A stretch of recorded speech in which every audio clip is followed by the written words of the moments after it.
All right, I'm going to go ahead and get started. Hopefully everyone can see my screen. So good afternoon.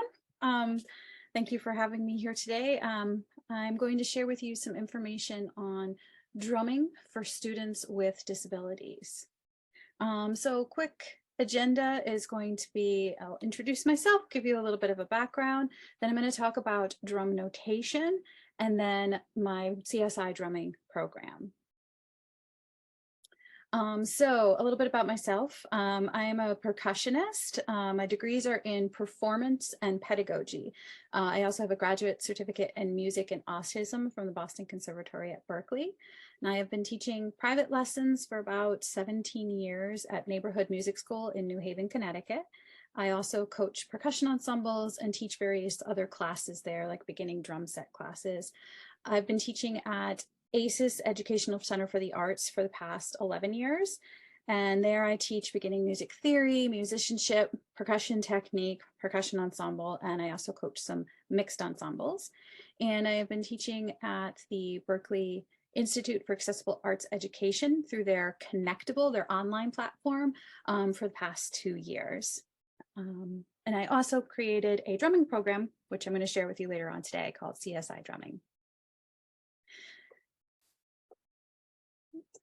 There we go. So to jump right into drum notation. Over the years, I found that one of the biggest struggles that I had teaching students was not just only to read standard music notation, but to read drum set standard notation. And so as we know, music is very language-based, mathematical, and it can be very difficult for visual thinkers and individuals with learning disabilities such as dyscalculia. So one of the mysteries of autism has been that the students with autism have a remarkable ability to excel at visual spatial skills, but yet can perform lower with verbal skills.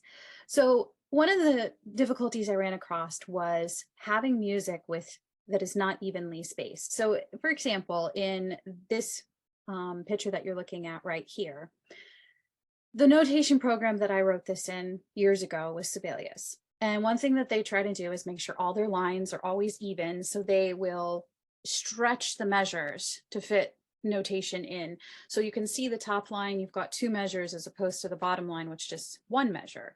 So when we look at this, students that look at the spatial reference will think that the top line of eighth notes are actually faster. They'll think they're 16th notes as opposed to the ones in the bottom, just because of the spacing.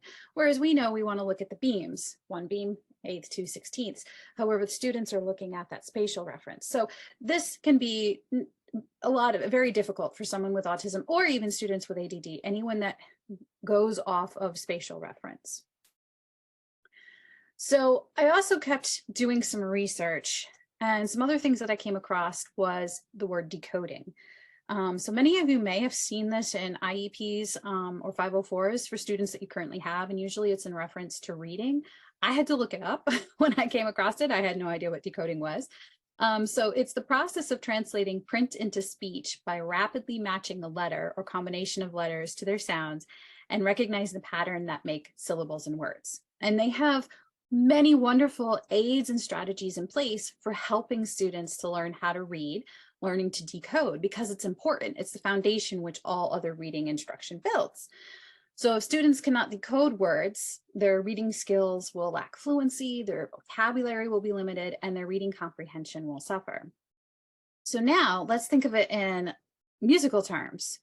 If we look at a note on the page and we associate that pictured note with its name, the sound or length of the pitch, hold that note in your mind, and then blend it together with what else is happening in the measure to determine what the music will sound like. What strategies do we have in place as musicians for helping those students that have trouble decoding learn music? And it can be challenging enough when we're just dealing with one student in a private session, but much harder when we have a mixed class of learners. Then we take drum set notation. Now, each line in space represents a different drum instead of the pitch students have learned throughout their years in music. Rhythm, as we know, is very hard to understand on regular instruments and is even more challenging on drums, because if we hit the drum, it's only going to sustain for so long. So how do you help them to understand that the half note is going to last longer than the eighth note when they both sustain the same amount of time? And then, of course, you can have a cymbal, which will sustain and hold the sound. So I wanted to come up with a way that would assist students in breaking down the steps to decode the rhythms. And it would help them also understand that rhythmic notation. I wanted also a way for them to help them understand the drum set notation. So I came up with a couple of prototypes, and one of the last ones that I had settled on, I thought could help with these, to cross these barriers. So the idea is based off of the game Guitar Hero. And in my design that you can see in the picture here, I have a picture of each drum that would be played on the bottom. So in this case, from left to right, we have hi-hat, snare drums in the middle, and the bass drum is on the right. Then at the top of the screen, there's the standard notation, and that's going to scroll horizontally from right to left. And there's that stationary vertical yellow line. And so as the music passes that line, that's when the notes get played. Then you can see these colored blocks in the middle of the page. So this middle of the page is going to scroll from the top to the bottom of the screen. And the colored blocks, each color represents one of the drums. So we have orange for the hi-hat, green for the snare drum, and blue for the bass drum.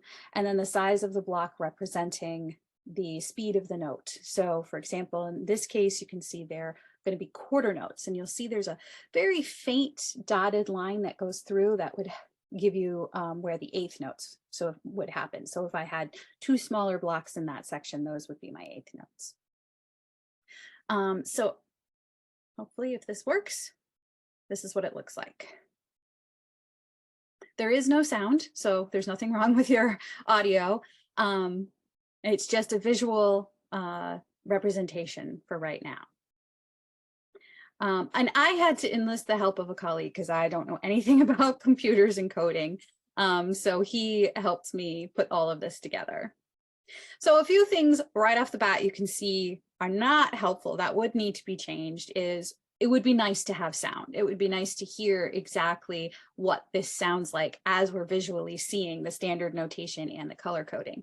The other thing was I would like the picture of the instruments to stay on the screen. So that way you're seeing those blocks disappear into those instruments, and it just helps reinforce which instrument you're aiming for. So this was just the very, very beginning. And I started to present some of this.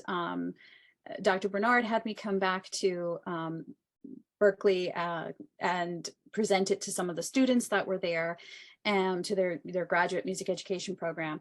And it was at this time actually that I got connected with a student, Hadley Lloyd, who was a current master's student. And then we just kind of kept in touch, and she followed up with me later, and she was like, you know what, I would love to write a drum method book for students with disabilities, for like all types of learners though. And she's like, would you be interested in doing that with me? And I was like, absolutely. So we kind of started to get together and put the book together. And so I'm going to share a little bit of that with you. But before I do, let me tell you a little bit about Hadley as well. So Hadley received her music education master's degree with an autism concentration from Boston Conservatory at Berklee. She also has a BA in speech, language, and hearing sciences, a minor in human development and family studies, which she received from UConn. She currently teaches at the Berklee Institute of Accessible Arts Education. She is in person and also online, so she helps with the rock band, and she does private lessons, and she also facilitates drum workshops. And she works at the conservatory at Highlands in Newton, Mass, where she's a private drum instructor. So when we first got together, we decided we were discussing what we wanted this book to look like. So through our combined experiences of teaching, we observed how much adaptation is needed for teaching students drum set and how much we were doing individually to meet those needs. Hours upon hours of just creating music for those students. Our research too showed there is not currently a single published drum set book available today that is adapted for special learners. We both felt that a book like this should exist for instructors as well as for those students. We do realize there is no way that one single book can be perfect for every learner, as hard as we are trying. But we do consider this to be a stepping stone. We wanted to create a book that would be available to as many different types of learners as possible. And therefore, we did focus a lot on universal design for learning. So the purpose of this book is to introduce drum set notation in a way that is accessible to as many learning styles as possible. This book utilizes, as I mentioned, UDL in order to make abstract concepts into something that is tangible and concrete. The book's intended for both music educators and students. And through a hands-on and interactive approach, students will be able to pick this book up and learn how to read drum set notation with or without the assistance of a music educator. This book can also serve as a resource for music educators to help guide beginner percussionists in their journey of learning new rhythms and coordination skills. And although this book accounts for neurodiversity, it's also important to note that there is not a one-size-fits-all method to learning music. So some lesson materials may need to be further adapted depending on the student's learning style and ability. So universal design, we kept in mind the three principles. Many of you are probably already familiar with universal design for learning, but just in case, the definition. So the nonprofit organization CAST established UDL with the hopes of increasing accessibility within the learning environments. CAST offers comprehensive recommendations for implementing UDL, and this can be accomplished through intentional planning and removing academic obstacles that may impede the student's ability to learn. So there are three principles of UDL, and I'm just going to touch on those. If you are not familiar with UDL, I do have the CAST website in my bibliography of the slides that you will get, and you can go there, but I'm sure many of you are familiar with it. So the first principle, engagement, which is the why of learning. The next is representation, which is the what of learning. And next is action and expression, which is the how of learning. So our plan is to have a series of books, and we do feel multiple books are needed in order to minimize the amount of information and the thickness of each book. This allows for students and teachers to work slowly through each book in order, or depending on their experience, they could start on the book that best suits their level. It's designed so a student can work through the book with or without the help of a teacher, though we do recommend with a teacher. Book 1 focuses on just the snare drum, quarter notes, and eighth notes, whereas book 2 introduces bass drum and hi-hat, but still just keeping quarter and eighth notes. Each book will have the same format. So we have the introduction, which has a description of the purpose of the book, an explanation of the link to websites and track numbers, how that all works together, table of contents, of course. We'll have a glossary with a description and pictures. We have descriptions throughout the book of any new instruments or rhythms that are introduced. We'll have a warm-up section, an exercise, an etudes, and composition section. Then there's some SMART goal pages, and then stickers and decals. And I'll get into a little bit of detail on some of these things. So the first thing is the notation. So the idea behind the book was to create a notation system that was accessible to as many different learners as possible. So towards the beginning of the design process, Hadley and I worked out this outline. We thought it would be helpful for each drum and cymbal to be assigned their own color and shape. And Hadley and I both have noticed that colored notation systems have been very beneficial to our teaching. Both of us have been using colored notation for a very long time. So we wanted to take it a step further by assigning each drum a shape to assist with color blindness. But again, this can be adapted. So if you don't need those shapes, you don't have to use those shapes.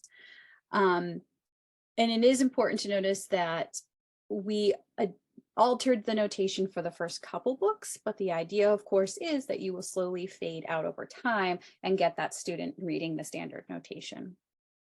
So this shows how the colors and the shapes then can represent the drums on the staff. And this diagram we've kind of taken from ones we've seen out there, where you find a diagram of a full drum set and it shows you the drums line up exactly where you see it on the staff. So the bass drum, which we have as the blue triangle, is that bottom space. The snare drum, which is the red heart, is the third space, and the hi-hat, which is that black X, is the top line of the staff. So our final result will look like this when you see it in the book. And as I mentioned before, as the books progress, the colors and the shapes do get faded out. So although designing shapes and colors provide great visual support, we also wanted to incorporate even more support and added a tactile element. So we designed drum gels. If you're familiar with drum gels, they already exist. They're used as muffles for the drums. So they just peel off and they stick right to the drum, and then you can peel them off the drum head and it doesn't do any damage to the drum. So we created our own. So I'm going to show you today the red heart. So it was on this piece of paper. I just peeled it right off, and then I can take it and I can put it right on my drum head. And so as the student plays, they can see that. They can also touch it. It's 3D or three-dimensional there, so they can pull it off if they want it and replace it. And it's not going to damage the drum, but it just gives that extra tactile support that they may need. It's also great. I've in the past used colored tape on the drums, but this is so much more better because of the fact that it's not going to damage the drum. Like sometimes when you put on some colored tape and then you try and take it off and the stickiness is there. And this can also help with when they're playing, if it's too ringy, it'll dampen the drum a bit too. And so they can also be placed on the cymbals, so it's safe for all of the drums. All right, so the next thing we had was each page has bigger font to make it easier and more visible for the students with visual impairments. We also decided to have less per page. And the reason for this is it's easier to cover things up. So if you have a student who is easily distracted or the page seems too busy, you can just cover it up and just show the one spot that you want to show on that page, so they can just focus on one section at a time.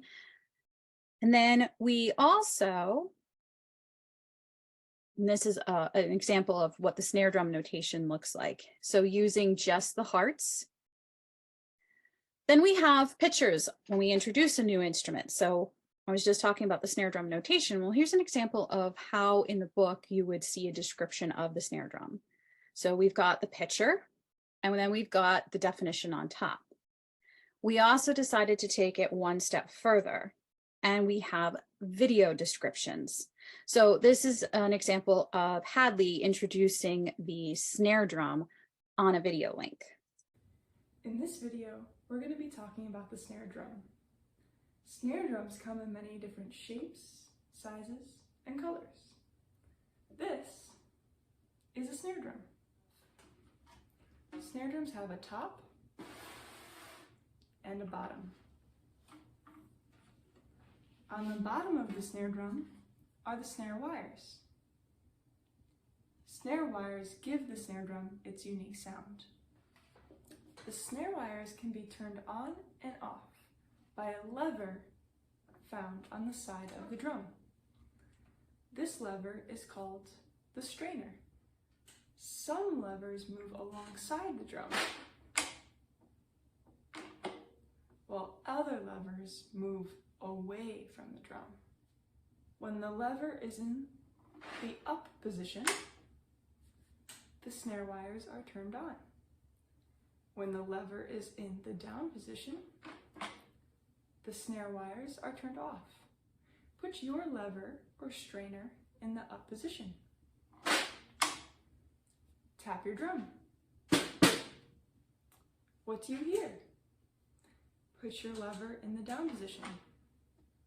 Tap your drum. What do you hear now? So this allows students a different format for learning about the snare drum. So speaking of the website, we have links throughout the book. We have audio, and we also have video that assist not only with the descriptions of new instruments, but also with all of the exercises that are found throughout the book. So our exercises, this is an example of one of the ones from the first book. Students can work through it on their own. they can use a metronome. But when they see the little audio symbol, that indicates that there is a track found on the website that they can listen to. So if I was to click on that icon or go to the website and click on the icon that went with track 10, it would sound like this. Track 10. 1, 2, ready, play.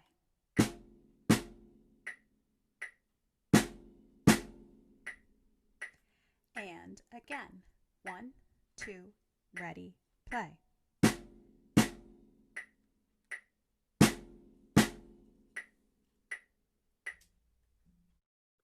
There's also a video example to go along with each one. So these will be professionally done right now. As you can tell, Hadley and I are doing these in our own studios. But this is an example, that same one that you just heard the audio, here it is with the video. Track 10. 1, 2, ready, play.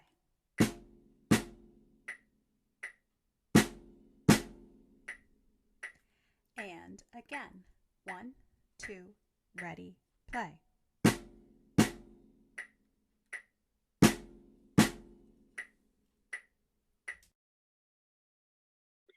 Then at the end of the exercise section, after you've gone through all of them, there's the opportunity for the students to then play along with music. Again, this can be done with just the recording, or they can also use the video. The idea is that there will be different styles of music introduced throughout the book. So that way it will help them learn to play a little swing, play a little standard rock, maybe play some Latin, some pop. So here's an example from the end of book 1 using track 4, which goes along with example A from the book. Track 17B. This track shows how you can use track 17A to play any of the examples you have learned so far. Just find your groove and play along. You can repeat as many times as the music lasts. Here is an example using letter A from track 4 along with track 17A. 1, 2, ready, play.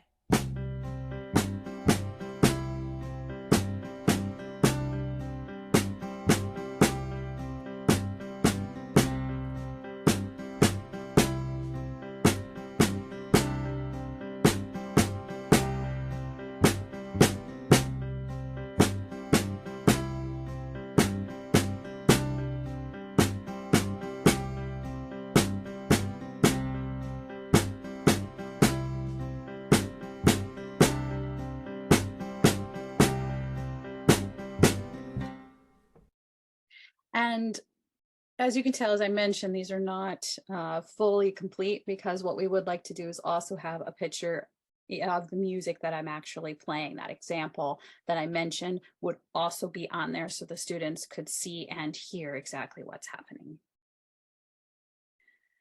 So we use stickers throughout the book as well, and more color coding. So we have, as you can see here, left hand orange, right hand blue. And so we use a lot of L's and R's to help them figure out which hands are playing, especially on our exercise sheet. The idea is to also have stickers. And again, Hadley and I are kind of creating our own things, but we want to have, as you can kind of see from the picture on the left that's got the drumstick, the R and L that I have green and purple would of course be orange and blue, but it's a puffy sticker. And so the idea is you have that, again, that tactile, so that you could choose the puffy sticker if you needed that and need to feel the R and the L, or you can just use the color sticker if that works. We've also kind of played around with the idea of having colored drumsticks. So you'd have one blue and one orange. And so that would also help with the corresponding hand. At the end of each section, we have short etudes as well as composition. And this is where students are able to apply what they've learned. The composition section is designed so that students can use stickers, which you see on the left, and it's in the back of the book, so they can grab those stickers and then place them in the squares to create their piece. This again is the first book. So you can see that those eighth notes are on one sticker, will fit in one block. So as it progresses, those blocks will become smaller, and we may have where they would have to put the quarter note over the two smaller blocks, and they could use an eighth note rest and an eighth note sticker. So, but as for right now, it's just everything's adding up to one beat. But it also, using the stickers eliminates the difficulty of trying to draw the note. So it makes it more accessible for students to create their own composition. And there's the different kinds of rest. So as you saw earlier, we did the little emoji with the shh. This can be helpful for some students. Other students will stop and go shh in the middle of playing, and that will slow them down. So we've found that sometimes you can't use that shh emoji. Other times you just have to use the word shh instead of the picture. That seems to work really well. And then we fade that out. I've faded it out very quickly. I think Hadley has done the same with her students, so that they are getting familiar with seeing that rest and knowing it's shh, but not vocalizing the shh. But they, again, everybody at their own pace. We're also having a section for teacher resources. And the reason for this is there will be additional materials for each of these exercises. So if you have a student who doesn't need the shapes, then we'll just have the colors. So you'll have all of the exercises that are in the book with the shapes, you can then also access on the website and just print with just the colors. Then we also have the same exercises with just standard black notation. So the teacher doesn't have to spend the time adapting those things. They're already there. So you can just go to the website and you would be able to print it out. Hadley and I recently presented all of this at the ABLE Assembly in April. We're working on finding publishing, but please feel free to follow us on social media or reach out to us with any further questions, or our information can be found at the end of the slides that you will receive.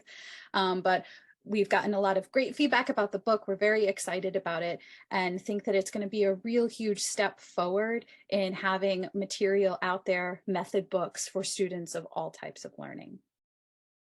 So I'm going to switch gears a little bit. So I've just talked to you about notation and trying to find new ways of accessing the notation and making it accessible for students. But we also have a lot of things that we can do that we don't even need to read and follow notation.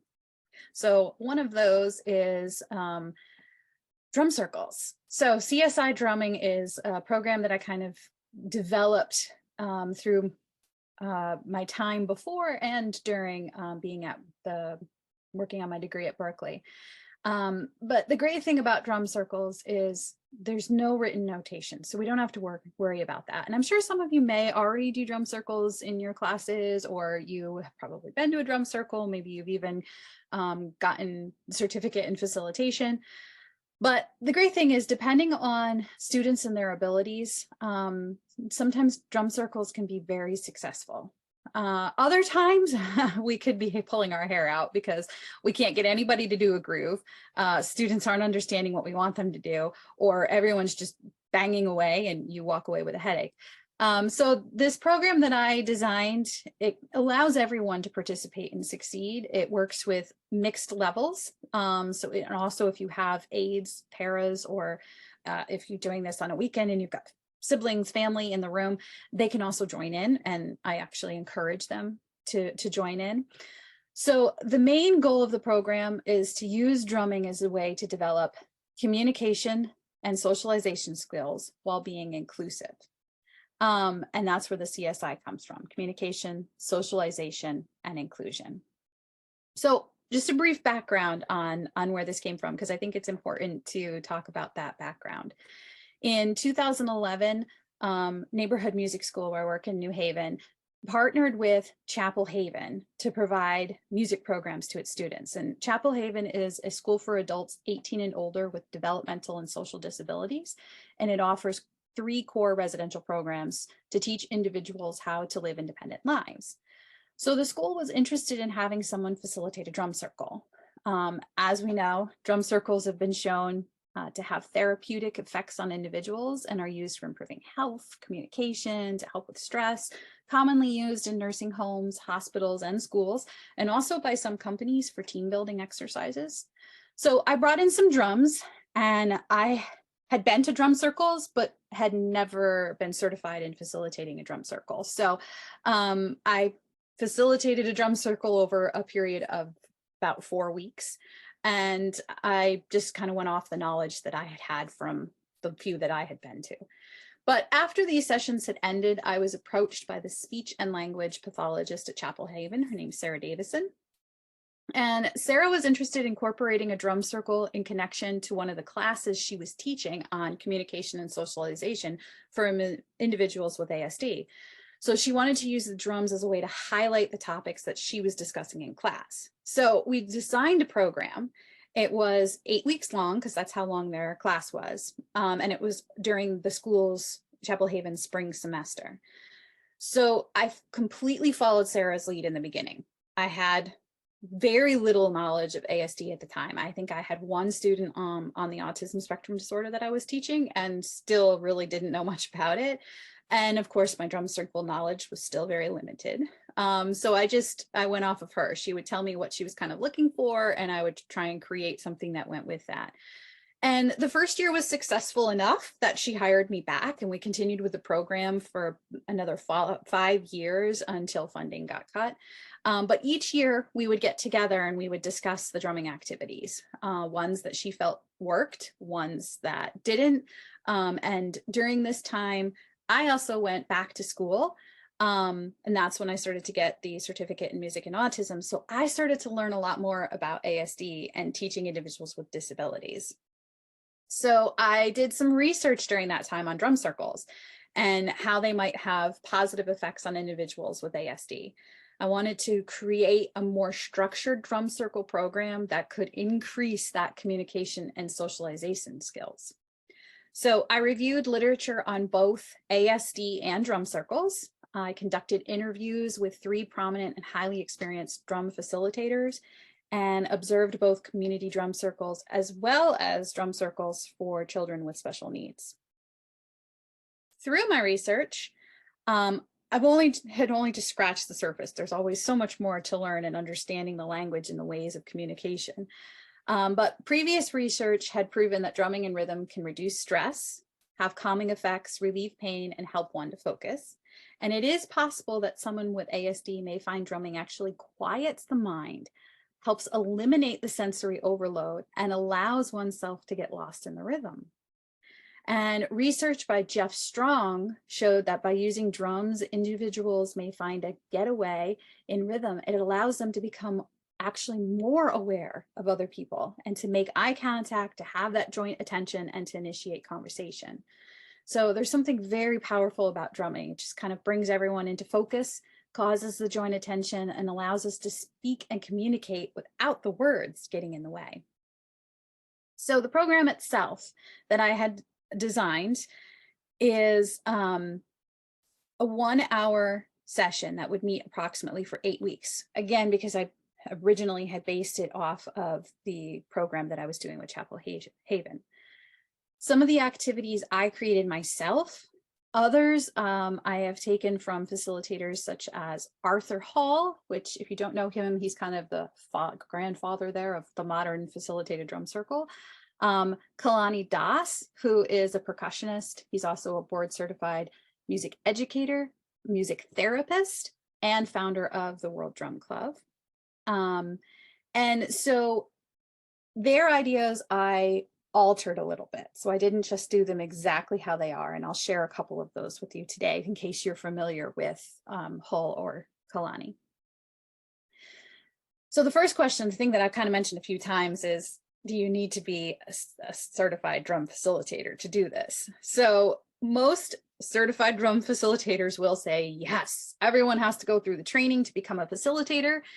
And I do think that is important for leading certain types of drum circles. I believe that for my program, though, that it's not necessarily necessary. And while my program is similar to that of the drum circles that are out there, I think there's enough aspects that are different. That's why it's not necessary. And the most important thing is that mine is designed for to be used by music teachers. And so it's basically allowing you to do what you do on a daily basis anyways. You lead a group of students in an activity. You give them instruction, you give them tools to do the activity, and then you step back and you allow them to continue on their own. That's what we naturally do. So the students will then end up working with each other, communicating, using some critical thinking, and they're present and in the moment, and they learn to grow. So I think we're just natural facilitators anyway. So I don't think it's necessary to go out and get a drum, be certified in drum facilitation to do this program. So things to keep in mind is that each group is going to be different. And we know that just from being teachers, being in the classroom. Each group functions differently. So some are going to be more social and will have a high degree of communication. Others will struggle to make that eye contact. Some will have a really strong sense of rhythm, no problem creating the groove. Others are going to struggle just to stay on the beat. And it's up to us as the facilitator to read that group and then pull from these activities. So as I mentioned, I designed it for an 8-week program, but now it's more, you can pull from what you need when you feel that it works for you. So that's the nice thing about the program as well. Group size is going to affect it, of course. So if you have a group of 20 compared to a group of 7, it's going to take you longer to get through some of those activities with the 20 students if you're going around the room and everybody is getting a turn, whereas with the 7, it's going to go very quickly. You may also find that if you have students who have difficulty transitioning quickly from one activity to the next, that you may only get through 1 or 2 activities a day rather than a group that can transition quickly. They might need to keep moving forward and we'll get through more in the same amount of time. So you can choose to stay on an activity for an extended period of time if you see the participants are having fun, if you see that everything is going well, and they're communicating clearly and they're having that eye contact and body language. Even if it's easy for them to transition to the next thing, you might just be satisfied and be like, you know what, we're staying here today. This is a win. On the other hand, too, if you find that things aren't working well, they're struggling with this activity, it's just not going to happen, move on, pick the next one, try and find that win for the day. So how does the program work? Well, there's activities throughout. And so each activity has this outline. So you'll have an overview, which will be the basic description of the activity. Skill development, and this will list the specific skills that are used that get targeted within this activity. The process is step-by-step instructions to take you through how to perform the activity. Then there's accommodations and modifications. So this is something completely different from the modern drum circles that are out there. And this is for students who have limited mobility, sensory sensitivity, are nonverbal, have visual hearing impairments, etc. I've tried to come up with as many modifications and accommodations as I could think of. And honestly, every time I do this drum circle, I add to that. I'll come across a student who needs a different accommodation and boom, then I put it right in and add it right away. So these are only scratching the surface because as we do it, we'll find more and more. And then the one thing that really makes this different from the modern drum circles is the talk back. And so this is discussion topics and questions. So after each activity has been performed, it's important to have that discussion or talk back with the students. That's one of the things that makes the program successful and will grab onto that communication and socialization aspect as well to help that skill development. So while the purpose of the activity is to target and develop the specific skills, the talk back helps the students realize how those skills that are learned on the drums can then be applied to everyday life, and also helps them hone in on what skills they were just working on. So some activities I do have where you perform them again after the first talk back, because sometimes that makes the students realize what they should be aware of, and then perform it again and see how it improves or see what changes as they do that. Personally, for me, I like the circle, big circle. I have not had where I've had to do multiple circles, but if you have huge groups, like 30 or more students, and not enough space, you might have to do 2 circles, 2 or more, and then just leave a space so you can walk in between. I use as many different instruments as I have access to. In the picture here, I do use the Remo Comfort Sound Technology drums. I really like those. They're not as loud. And I did have at the Able assembly, one of the participants said, wow, you really don't get much sound out of these. And he was hitting them really hard. And that's kind of the point, is so that you don't have that sensory overload, because you can't get them as loud as you would be able to on normal drums. I always keep in mind those students with sound sensitivity, so I keep a pair of headphones on hand. I use the just ones from Amazon that help with sound dampening, and I carry like about 6 of them with me.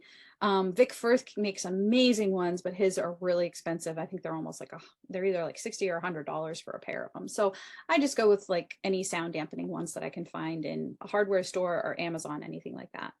And then for my purpose, I always have audio, and I'm going to share with you why that's important. But you want to have music that can be heard above the sound of the drums as well. So you need some type of amplification for that audio. So right now, what I want to do is take you through a couple of these activities in the time that we have left here. So I always start off with session 1, which is playing what you feel. And this is great because it helps the students ease into playing the instruments. They get comfortable with taking turns. They're going to introduce themselves.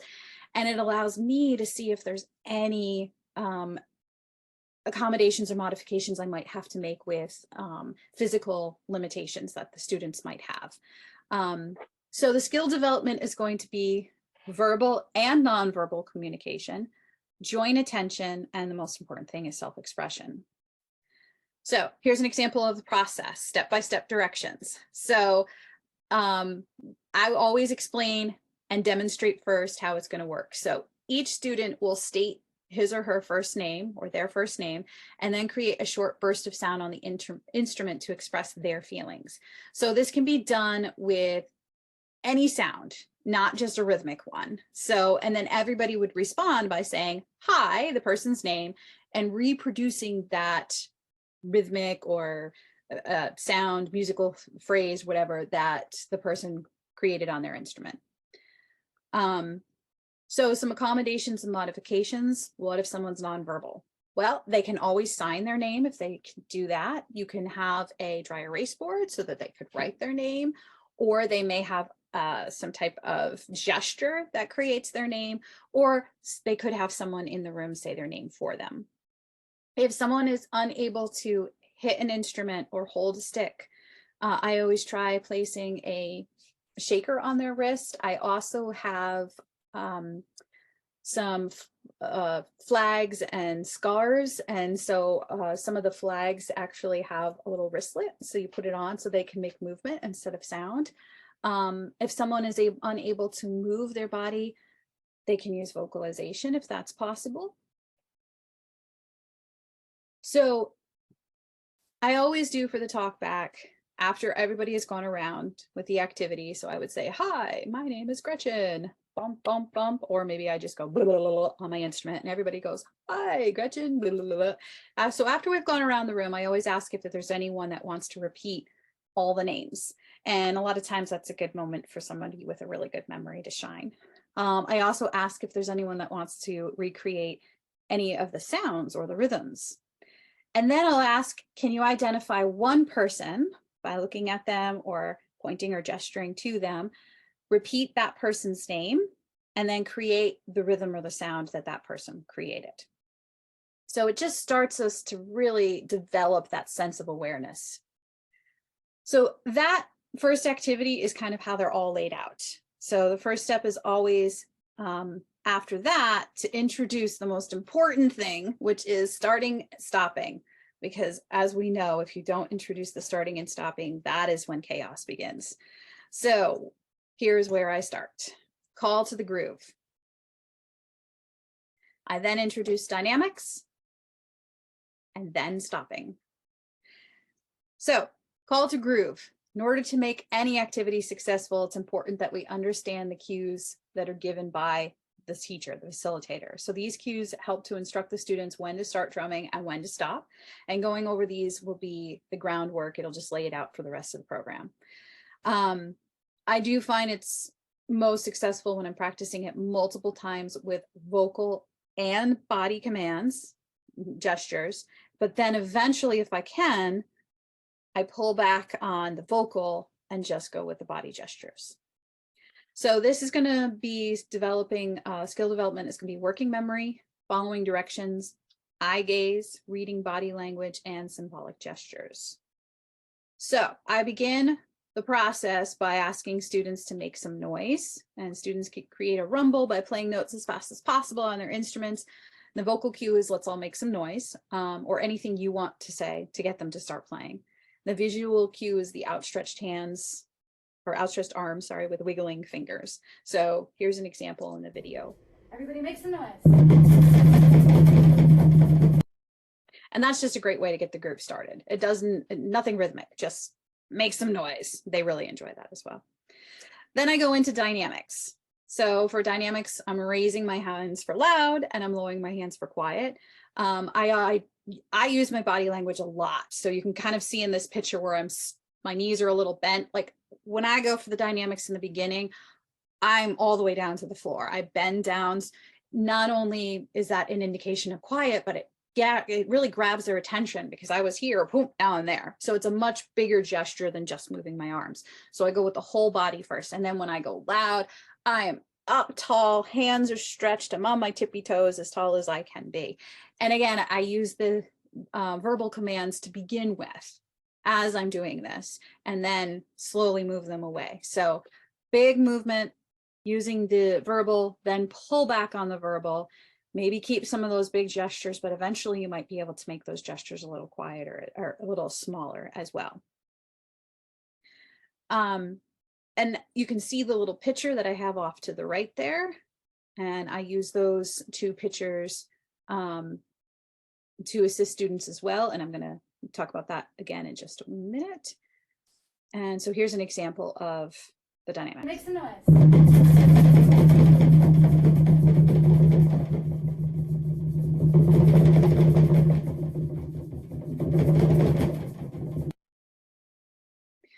So for stopping, I've got a couple options here. I like to do the countdown or, 1, 2, 3, 4, stop, or I might go backwards, 4, 3, 2, 1, stop, whatever you feel most comfortable doing with the group that you have. I do the whole safe, like in baseball. Some people just do the hand for stop, but I like the safe and I usually jump to give the hit point too. So whatever works for you, go with it. So here's an example of just using the fist for the stopping. Oh. All right, so now we're going to kind of put it together. So when you want them to play 1, 2, let's all play, get them making some noise. You can choose fingers, 1, 2, 3, 4, boom, or 1, 2, let's all play, however you want to get them into the groove. Then you can do some of your dynamics. Then you can stop them and then calling back 1, 2, back to the groove, or however you want to get them back in.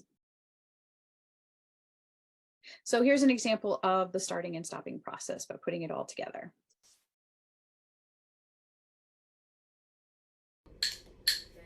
One, two, let's all play.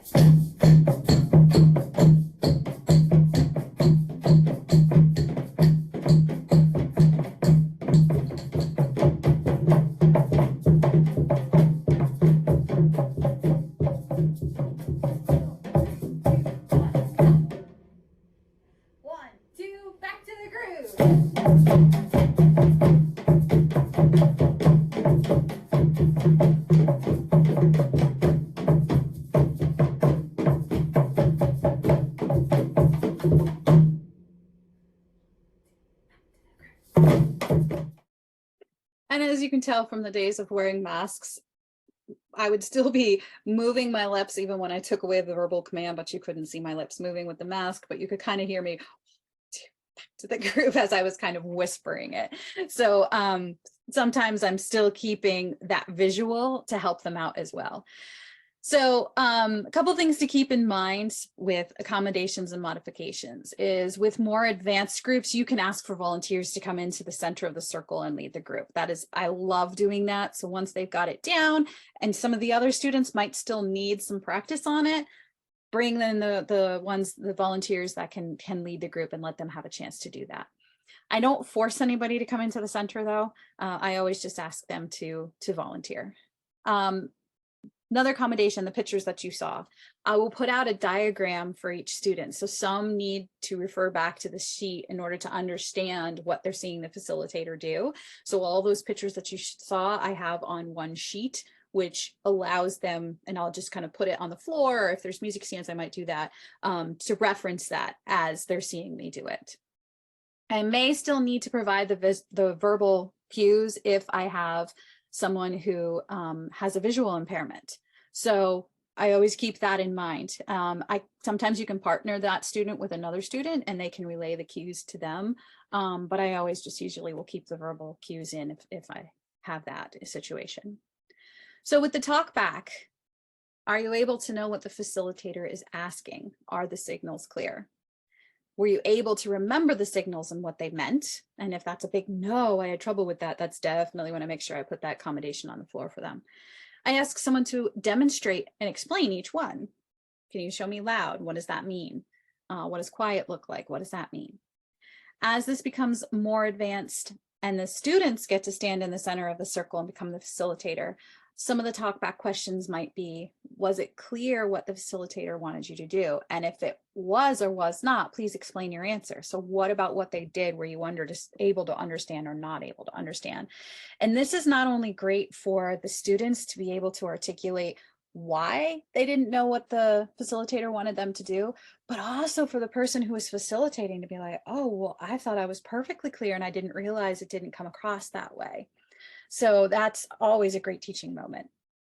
And so this is beginning to teach them how to use nonverbal communication. How do we make those nonverbal communications gestures clear to those that we are sending them to? And then those of us that are trying to receive those, what is it about it that's clear or not clear? What do we need from that person? And so then again, you can start to relate to that, to things that they're doing in their day-to-day lives. So it's all about creating music and having fun. And if we all have a wonderful advanced group, we're going to have some amazing grooves that are going to be created right off the bat, and no worry. But for some of us, that doesn't happen. So when that happens,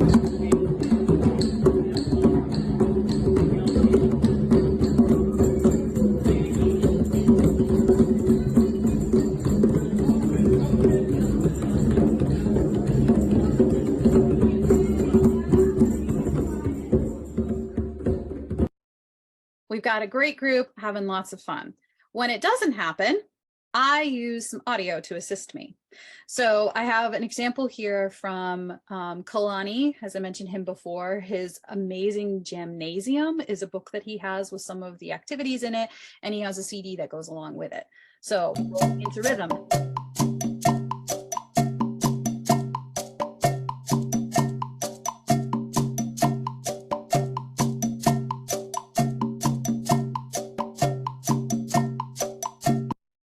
And then also Christine Stevens has a book, and her book comes with the audio CD as well. It's The Art and Heart of Drum Circles.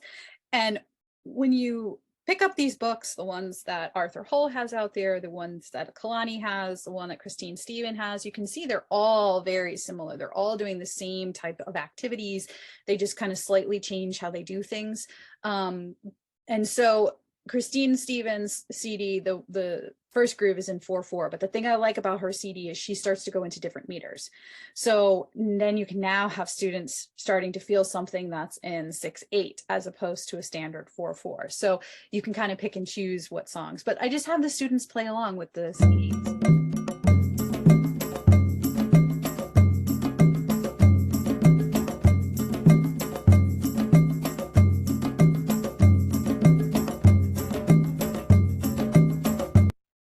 And that way it gives you that steady groove that they can lock into.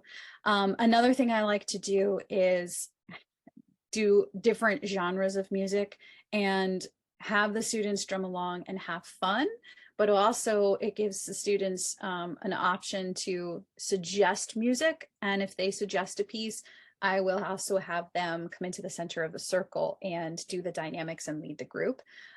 So this is an example of us strumming along to Waka Waka, which was the World Cup song, I think back in 2010, somewhere back there, done by Shakira.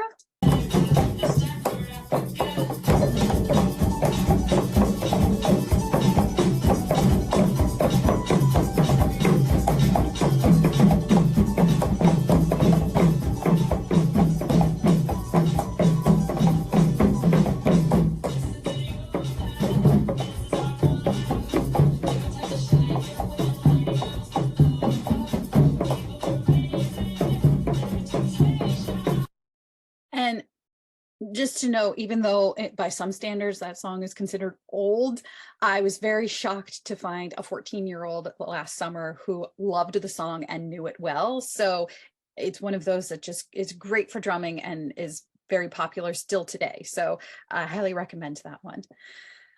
Okay, so a couple short blurbs here of some activities. Pass the note is a great one to do. So it requires the students to be in the moment using joint attention. You literally just pass one note around the room and they have to wait their turn. They have to keep their eye on the person next to them. Sometimes the note moving around the room. So they're waiting to take their turn. They've got that eye contact and they're doing some active listening. So I initiate it myself and I turn to the person on my left or my right and I make eye contact with them. I play one note on my instrument, and then I have the next person play one note on their instrument, and so on, and we pass it around the room. I pass it a few times.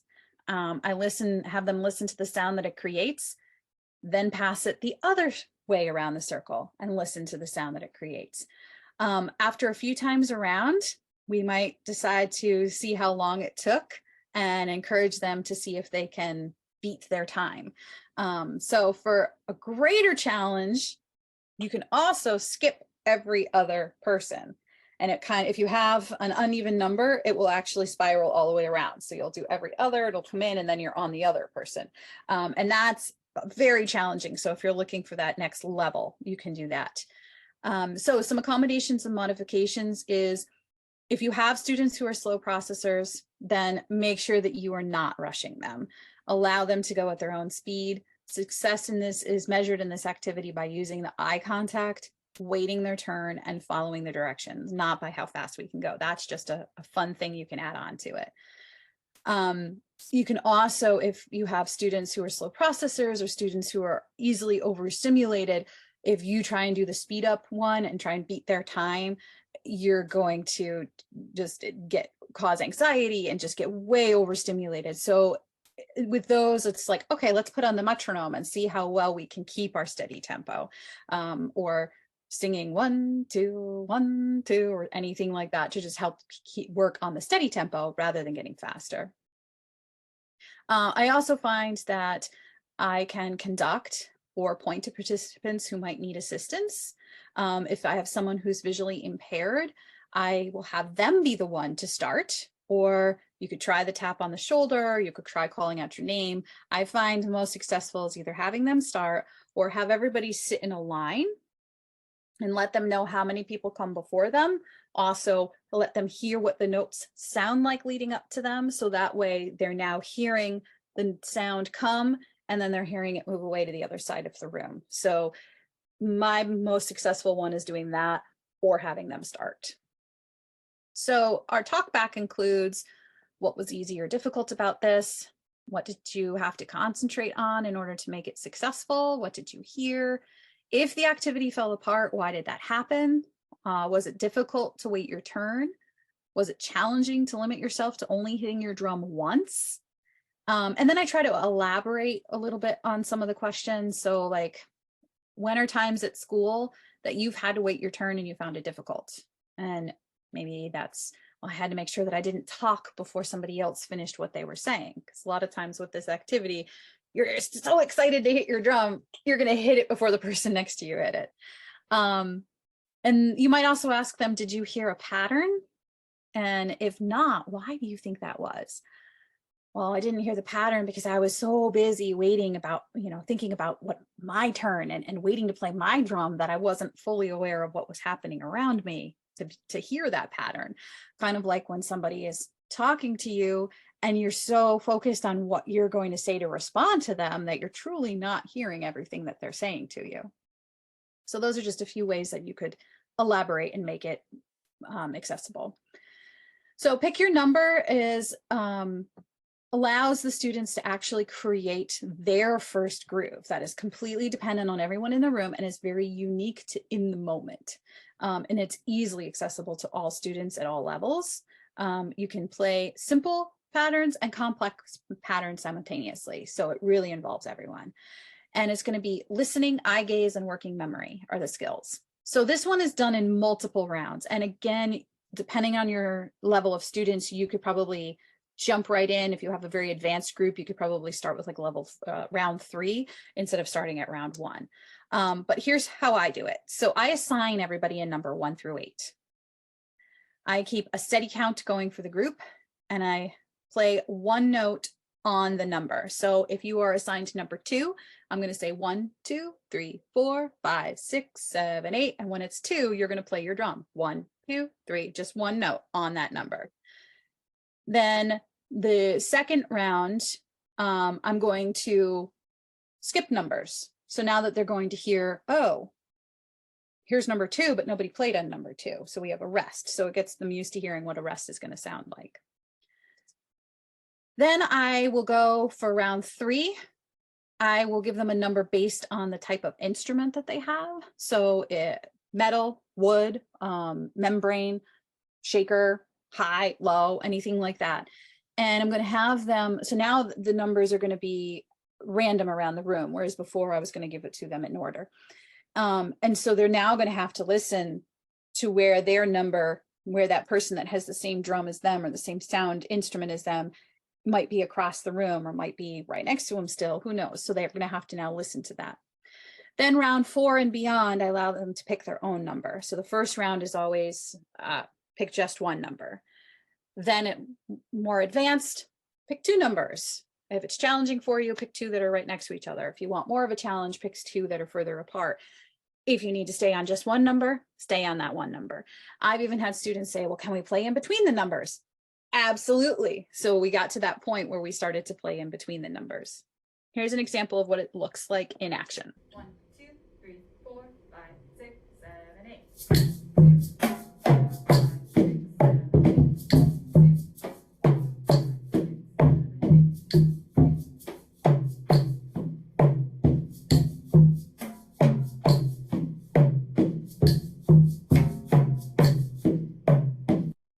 And as you can see in this one, these students have chosen 2 numbers each. So they're at a more advanced level in the process. So accommodations and modifications. I may point to a student when their number comes around if they're having difficulty knowing when to play, or if they have a hearing disability. I can also tap them on the shoulder. I can hold up my hand to count, show the counting with my fingers. I allow the students to stay on the same number if they need to. So if you have a student that number 1 is their number and they need to stay on that the entire time, they can stay on that the entire time. There's nothing wrong with that. There may be a student that needs to count out loud with me. I'll pull back on my counting, especially if they're counting in a nice steady tempo and keeping it going for them. So it's giving them now that sense of leadership, and it's allowing me to get out of the way, and it's allowing the students to do the circle on their own. So I'm fine with that. As the activity does progress and become easier, as I mentioned, really get them to choose different numbers, get them to play in between numbers. You're really going to make some unique rhythms when you do that. One thing I don't have listed on here is cards. So I have cards numbered 1 through 8. And so if a student is having trouble remembering their number, I can put that visual down in front of them. Oh, you're number 2. You're going to stay with number 2. It also could help them to move off of that number 2. So if now I'm like, oh, let's try 2 and 4, and you put the 2 and you put the 4 card down, now maybe they can actually move on to playing 2 numbers. So I always keep those with me as well. All right, some talkbacks for this. What's challenging about the activity? Was there something that you did to make it easier?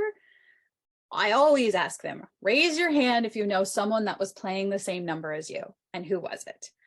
Raise your hand if you know someone who had the number before yours or after yours. Who was it? Raise your hand. So then I ask them, if you didn't know anybody that knew your number, that was playing the same number as you or before or after, how do you think it can be beneficial for you to be aware of that? And so then we talk about, oh, well, if I know so-and-so had the number before me, then it helped me know my number was coming right after them in case I got lost where I was in the counting, or, you know, just wasn't focused at that moment. It brought me back into focus, things like that. So then we play the activity again. And this time I have them to pick different numbers and then have them listen more to try and identify who's playing the same number or before them or after them. I also start to gradually decrease the volume of my counting, and without masks, I would keep my lips moving. I always keep my foot tapping or my head nodding. So even though I'm taking away the verbal, I still have visual gestures that are happening. And the amount of the fading, again, will depend on the students, how much assistance they need. If I have someone who's who is hearing impaired, all that I take into consideration. So after we do that, we then have another talk back. So how was the activity different this time if the first time you weren't aware of any of the numbers around you? Did you find yourself listening more? Now, did you hear a specific rhythm or pattern happening within the group? And if the facilitator, if I myself stopped counting verbally, what challenge did that bring? How were you able to keep track of the counting? And then again, how does this relate to our daily lives? Why is it helpful to be aware of what is going on around us? All right, I want to allow a little bit of time for some questions in case you have any at the end, but I'm almost there. I just have another activity here to show you. So this one is based off of Kalani, and I'm actually going to show snippets of him because this one works really well when you have a very large group. But the object of this activity is to pass a rhythm all the way around the circle. So before we passed one note, now we're going to pass a rhythm. It works on timing as well as sharing and responding to each other's cues. Think of it like the game telephone. So I'm going to come up with a rhythm. I'm going to pass that rhythm to the person next to me. They're going to pass it to that person and so on all the way around the room. So I begin with just quarter notes, just 4 quarter notes. And my goal to begin with is to keep this beat steady as it's being passed around. So I might tap my foot, I might count, anything to help keep that steady beat as it goes. Once it goes around the room successfully, I may send it a second time and not help, depending on the group. If I find that I don't need that, then I'll move on. So then I'll send a different rhythm the second time. Once they have the hang of it, then I remind them about eye contact. I let them know, watch out, I might be creating a second rhythm. And I remind them to repeat exactly what they hear. So whatever the person next to you gives you, I want you to play that rhythm. So after the students send the rhythm around successfully a couple of times, I add a second rhythm. So, okay, the first rhythm's going around, it gets maybe about halfway. Boom, now I send a next rhythm around. So now you have 2 rhythms moving around the circle. And this is why it works great with big groups, because you can start to add more and more rhythms. And I think with the largest groups I've done, I think we've had like 4 successful rhythms happening at the same time, which was great. And I'm always thinking about rhythmically, how are they going to fit together as well? So here's a video. This is Kalani doing it with a drum circle, and you can see he does send more than one rhythm. So you'll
So he actually got 4 rhythms going around. He's got a very big circle. So things to think of: don't focus on speed with this one, like we may have done with the pass the note. Instead, we're aiming for the steady pulse. Notice there was no verbal commands. He didn't say a single word. So once that pattern starts and you begin the orbiting, it can actually be confusing to add in any verbal things. So you don't want any verbal communication happening. You want them to just process and react to what is happening around them. If you have a student who's visually impaired, try tapping them on the shoulder when it's their turn. They should still be listening to receive from one side and send to the other. So they may be able to identify when that rhythm is right next to them, but a small tap on the shoulder too, as you start to pass the rhythm, could help. A student who has difficulty with hearing or auditory processing should be encouraged to watch the hands of the person they are receiving the rhythm from. This is easier if they're next to somebody who's got a hand drum, but even with a single stick, make sure it's not a shaker. Try and make sure they don't have a shaker next to them. That one's really hard to see, but hand drum or a stick, they can visually see that moment. So talk back, and you may need to have a talk back after just the first round before you start adding in more rhythms. But if a rhythm was dropped, why? And the most common thing is because you're not looking or you're not paying attention to the person you're receiving the rhythm from. So this is where that eye contact is so important. So you want to make sure you're looking at the person you're receiving from, and then you're turning and facing the person that you are sending the rhythm to. So if the person, another question is, if the person you are sending the rhythm to is not looking at you, they're not ready, what do? Do you think they're ready to receive it? Are they going to hear it? Why or why not? Then another thing, did the rhythm change? Did you hear someone change the rhythm? And if so, how did you respond? Did you play the original that you knew, the original rhythm that you heard going around the circle, and ignored what that person gave you? Or did you play what that person gave you?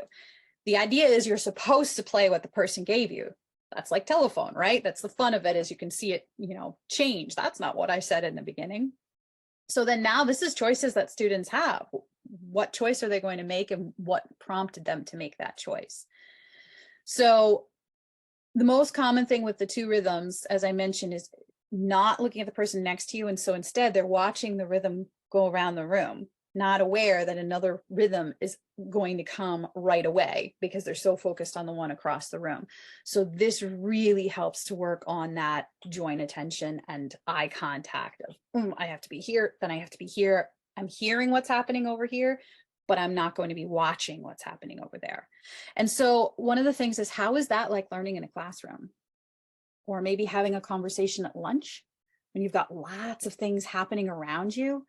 How do you focus on what's here and not be swayed by what's happening over there? And then another thing, when we have these rhythms happening, are they lining up? Did they not? Why is it important? Why is it not? What do we have to do? So again, getting the students to have a little bit of talk back is really beneficial for this. All right, so I do have another activity, which is very common, that you probably do already, where you're just echoing. So you're playing something, the students are repeating it back to you. I also will let the students start to create their own rhythms. So I'm going to skip a little over this just because of time. And here's just an example of what the echo might look like if you have a groove created by some students and then you have others echoing.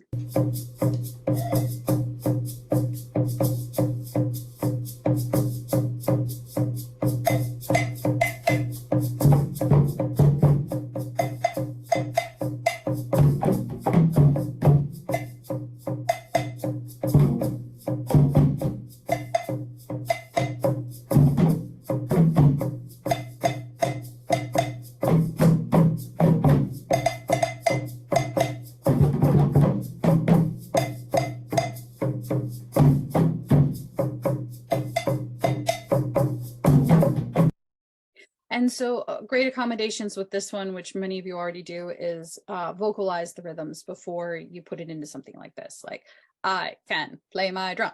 I can play my drum. So doing something like that will get them to learn the rhythms before you start to put it into a situation like this. And then again, you can pull back on the verbalizing once the students feel comfortable with the rhythms. And some classes or groups might not make it to where you can have a groove going and have the facilitator going back and forth with them. You might just have to do facilitator and all the students echoing. So talk back. What were we focusing on? What were we listening to? What was easy? What was challenging? Those are some of the most common talk back questions. One of them is, if I play a rhythm and they're echoing it, and then I begin a second rhythm while they're still echoing the first rhythm, that could be another level of challenge. And so what is the challenge about that? Why is it difficult? And that can be similar to having a conversation where somebody's talking to you and you're starting to respond to them before they've finished what they're saying. How are you fully able to hear what they're telling you if you're already starting to talk in response? Okay, so there's a lot more activities. And as I mentioned, you could see how much time I run out of just going through this much. But when you're actually physically playing and going through the process, that's why if you have a 60-minute class, you may only get through one of these at a time. And I still do, like many of the teachers probably do as well, my transitioning into the classroom and my transitioning out of the classroom. So that's not even accounting for that amount of time. So it really, one, maybe two activities per 60-minute class would you get through, again, depending on the group. So some of the other activities: jamming to music, a thing called moving around the room, transition decision, which is one with switching instruments, call and response, soloing, vocalization pieces where vocalize it first, then put it on the instruments. And then I always add the boom whackers into it because those are so much fun. And any of these activities can then be taken to the next level with adding boom whackers. And I also do some boom whacker things with improvisation as well. So there's lots more activities. So some things to keep in mind is I do rotate the instruments. So after one activity, I may say, okay, now feel free to switch the instruments, and I'll have a pile of extra instruments in the middle of the room.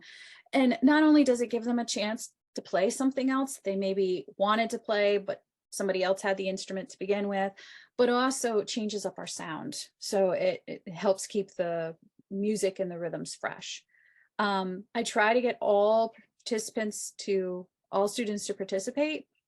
I assist where I need them. Otherwise, I get out of the way and I let them do what they can do on their own.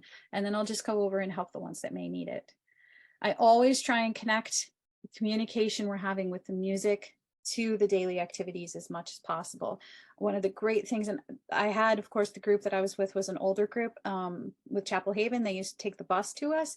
And one of the things that they mentioned with the vocalization was it was always so hard to hear the bus driver calling out the stops, and he needed to enunciate more. And so connecting that with making sure they were vocalizing nicely when they were doing the piece was great. And don't force it. As I mentioned, if an activity is not working, there's plenty more. Go on to the next one, come back to it later. And the idea behind this is to get it out into the schools and to have educators using these with their classes to help develop those skills of communication and socialization, but also to make sure that it's also inclusive. All right, so this takes me to the ends. You will get these slides. Hadley and I have some social media sites for our accessible drumming. So please feel free to follow us there and drop in. And also I have a separate one for my CSI drumming. If you have any questions or be interested in implementing this program in your school, you can reach out to me. And then of course, at the end of the slides is also my bibliography.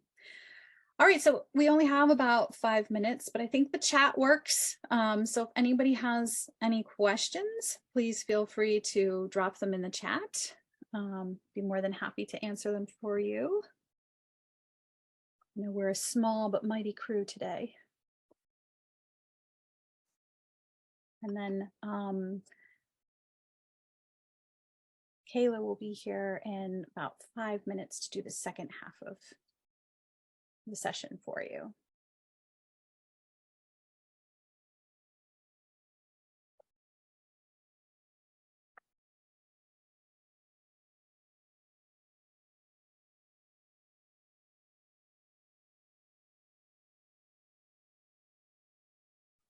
Thank you.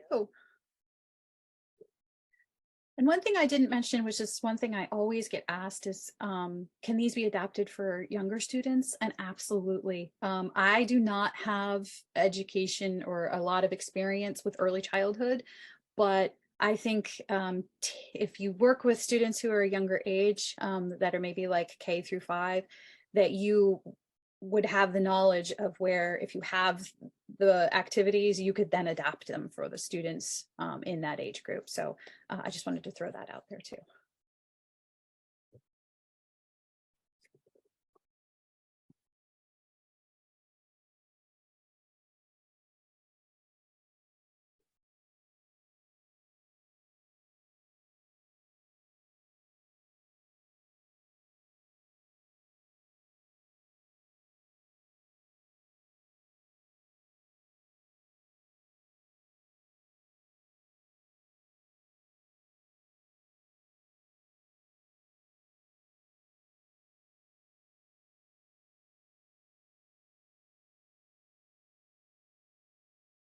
And as I said, I'm just going to hang out for a few minutes till Kayla gets here, and then I will switch over the hosting duties to her.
Hey, Kayla, I'm going to switch over the hosting to you.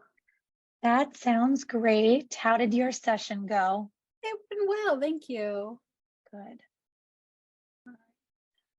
Okay, I'm assuming that after I'm the host, then maybe I can start video. Yes. There we go. Hi. All right. Did you have people in your session or? Just 4. Okay. So, small but mighty. Yes.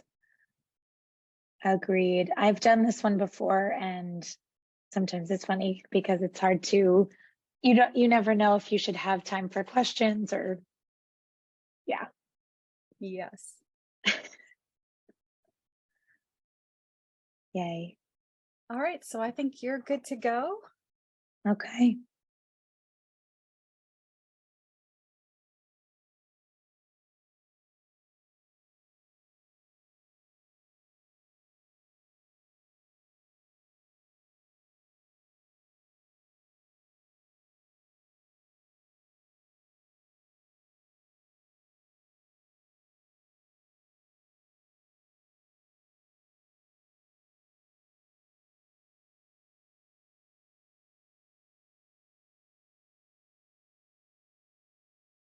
Okay, so good afternoon, everybody. We're at 2:30, so I'm going to get up and running.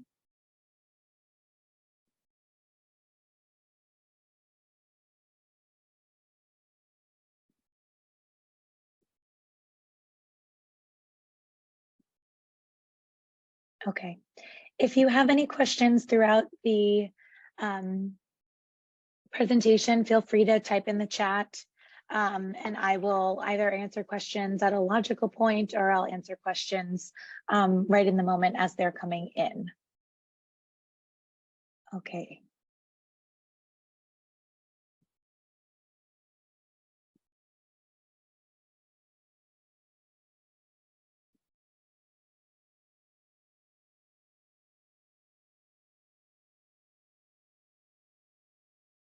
Perfect. So if we are ready to get started today, we're going to be talking about teaching private lessons to students with disabilities. I'll give you a little bit of background about myself. My name is Kayla McLaughlin. I'm just about finished with my 7th year of teaching general music in a school setting. I have had experience both working in public schools with the general education population and working with students with special needs who are included. I spent 3 years working in a private special education school teaching general music and art. And so I have kind of a varied experience. In addition to my time in the classroom, I've held several different roles at the Berklee Institute for Accessible Arts Education, including teaching private piano and voice lessons. I was the co-director of the Inner Harmony Chorus, and kind of a fun new project that we're piloting is an ear training class for individuals with disabilities, and I'm piloting that with a colleague. So I've got kind of a wide experience as far as teaching in group settings, teaching in one-on-one settings, teaching in large group, teaching small group. So I think that experience will help me relate to you, hopefully, in whatever setting you're teaching in currently. I graduated from Boston Conservatory at Berklee in 2020 with my master's in music education and the autism concentration program. My passion really lies in giving individuals meaningful access to the arts, and also, that's sort of my day job, and then my side job is helping teachers strategize to do the same and to really meet the needs of their students, and to offer access to arts to anybody regardless of ability, disability, whatever their needs are. I apologize today. I'm really struggling with allergies, so we're going to do the best that we can as far as getting through.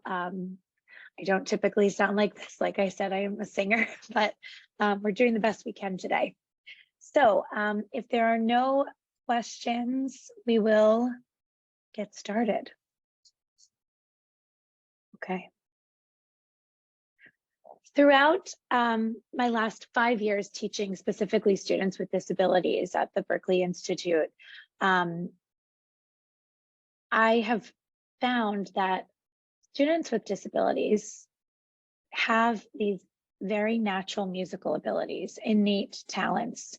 And oftentimes, I see students with autism who have perfect pitch, or who can listen to a song and immediately jump on the piano and play it. And so I think of us as teachers as sort of the facilitators to taking those innate talents and making them a bit more functional in a wide variety of settings. So think not just playing the same song over and over and over again, but taking the ability to listen and play by ear and then converting that into skills that translate into learning other pieces of music or reading music, or taking what they're playing and putting it on a page and putting that notation in front of them, and eventually teaching the skills and ramping it up to teach and learn the skills to read music.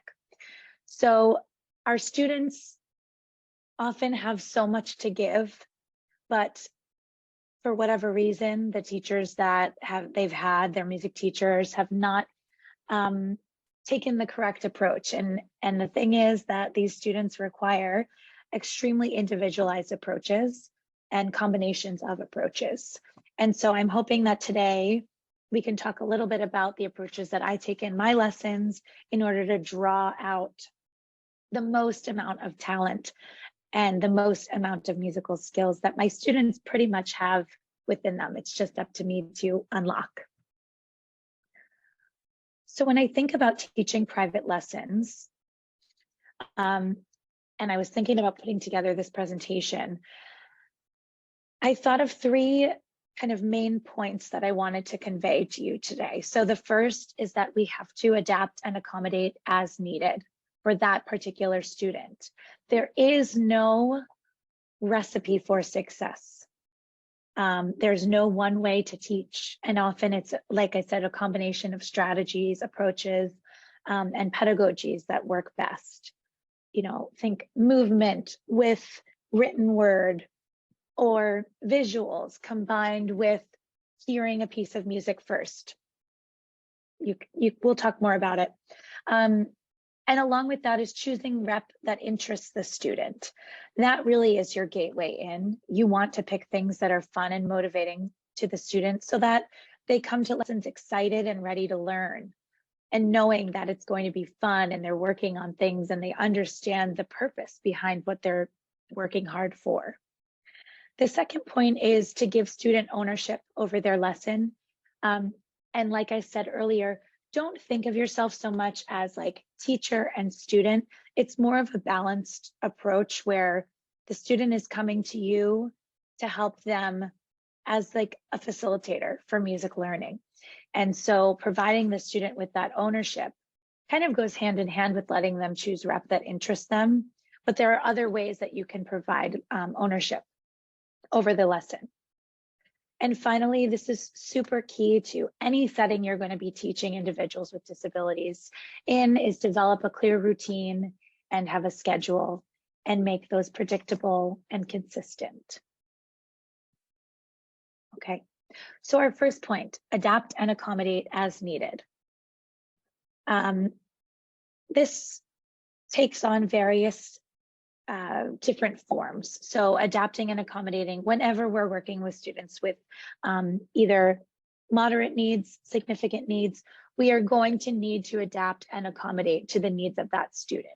So we do this by prompting the student, and we'll talk about what that looks like in different ways you can prompt a student. This also looks like visual supports, and we'll talk more about those.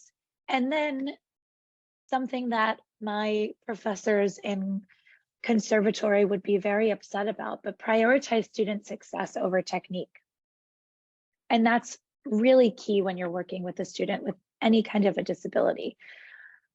Prioritize first, making them feel successful. If it's not the right fingering, that's okay for right now. Let's get us in the door. Let's get us interested before we start talking about the correct single way to do something. It's very controversial. Okay, so let's talk about prompting. Prompting is an instructional strategy in which one of several cues, gestures, visuals, modeling, is used to help a student learn a new skill or behavior.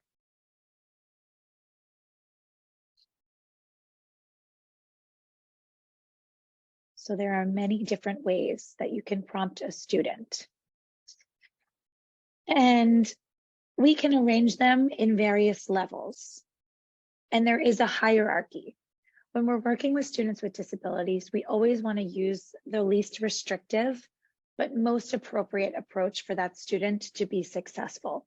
So oftentimes we're afraid to start making our way towards the top of this list, towards the more restrictive prompts.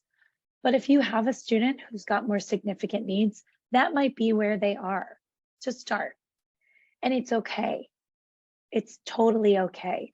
But what you have to do is then think, how am I getting my student from hand over hand, pressing down their fingers on the piano to, okay, maybe I can just model for them. I'll play first and then they copy. How are you scaffolding that skill of playing the piano?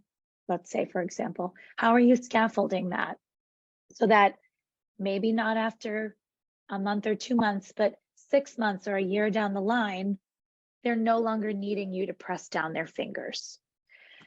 So the hierarchy, depending on who you talk to, the hierarchy can look slightly different, but this is generally the way that I prompt. Before providing any prompt, I always like to see what the student can do at baseline independently.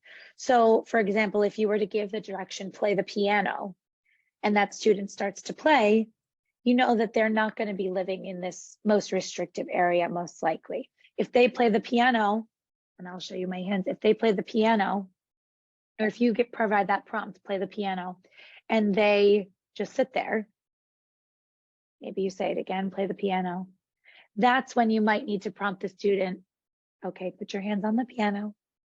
Okay. So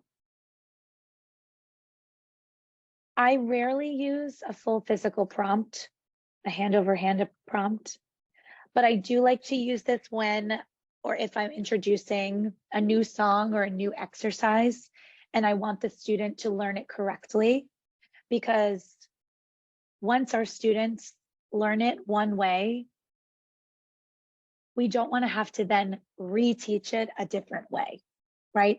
So the first time through something, a song, an exercise, I might hand over hand prompt it so that the second time I don't have to. And then we don't get into kind of a battle of frustrations when the student learns it an incorrect way and is looking at you like, what do you mean this is not right? What do you mean I have to learn it a different way now? We want to eliminate frustration as much as possible. But like I mentioned earlier, a full physical prompt can always be quickly faded out. Even fading from putting hand over hand to forearm or hand to elbow, or even just a tap on the shoulder. Okay, play the piano, tap on the shoulder. I also will generally avoid a verbal prompt.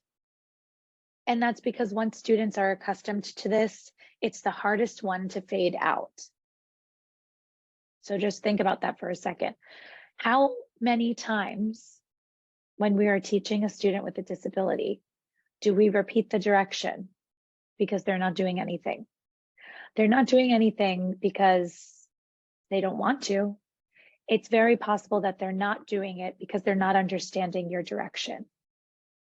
And you don't want to continue to repeat because that could be causing the student extra anxiety, right? They're wondering, oh, why do you keep saying the same thing? I don't know what you're asking me to do. So you might want to combine a verbal direction with some kind of a physical direction or a visual.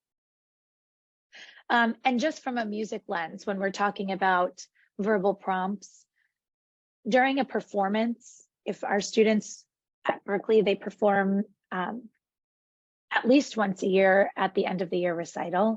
And during a performance, I wouldn't want to be the teacher who's having to verbally interrupt or comment during a performance to get my student moving or to get my student playing. I'd much rather show them a visual cue or do a gesture to kind of prompt them into something rather than saying, put your hands on the piano or things like that. That can be very disruptive and just not what we would typically like to see for our students. So the hierarchy, I'm sure we've all read this, but the hierarchy goes from a full physical to a partial physical to a model. And model and visual can be kind of similar. So a model is when I, as the teacher, would play something and then the student would repeat it. A visual is say you have a picture, and I'm just going to keep rolling with the play the piano prompt. But if the prompt is play the piano, maybe it's a picture of the student sitting at the piano with their hands on the keys. And that's like their ready position. We also have a verbal, a gesture, which would be something like, and then baseline, which is just independence, play the piano and the student puts their hands out and goes for it. Okay.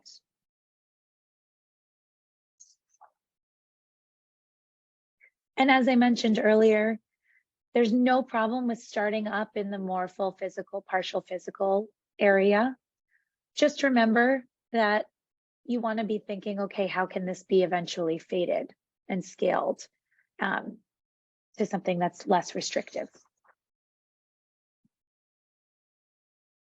Okay, so I know we just talked all about verbal prompts, but the language that we use with our students is so key. And this goes for in private lessons or in a classroom setting. So we want to be mindful of the language that we're using when giving directions. And one way we can do this is by picking one way to say something and sticking to it. So in other words, we're not saying, put your hands on the piano, play the piano, touch the piano. It's just you pick one way, and often that the way that you choose could be directed by the language that that student has. So if they put their hands on the piano and you say, what are you doing right now? And the student says piano, then that might just be the prompt that you use or the direction that you use. It's like, okay, get ready for piano. We want to use concise directions and cut out filler words. Focus on the action that you want that student to do. Again, I want you to consider how much you rely on a student's ability to understand your words during a lesson. I once had a colleague of mine at the special education school that I worked at ask, what if your student only understood every 5 words that came out of your mouth? Would they understand what you're asking them to do? If you only talked to them, would they know what the expectation is? The confusion that this causes can lead to a whole variety of behaviors that could come up when they don't know what's expected of them. They're not receiving praise because they're not doing whatever is expected of them. They might even feel like the teacher's getting frustrated with them. They might themselves be getting to feel anxious, which could result in in them kind of shutting down and withdrawing or getting really escalated. All of this is to say that we need to think about other ways to provide our students with directions rather than just giving a verbal, do this, right? Whether it's modeling for them, it's doing an action.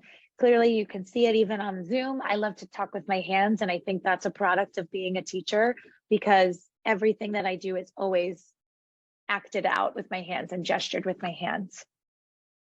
But another way, if you don't like to talk with your hands as much as I do, it's to create visuals to complement the verbal direction. And we'll go more into visuals in a moment.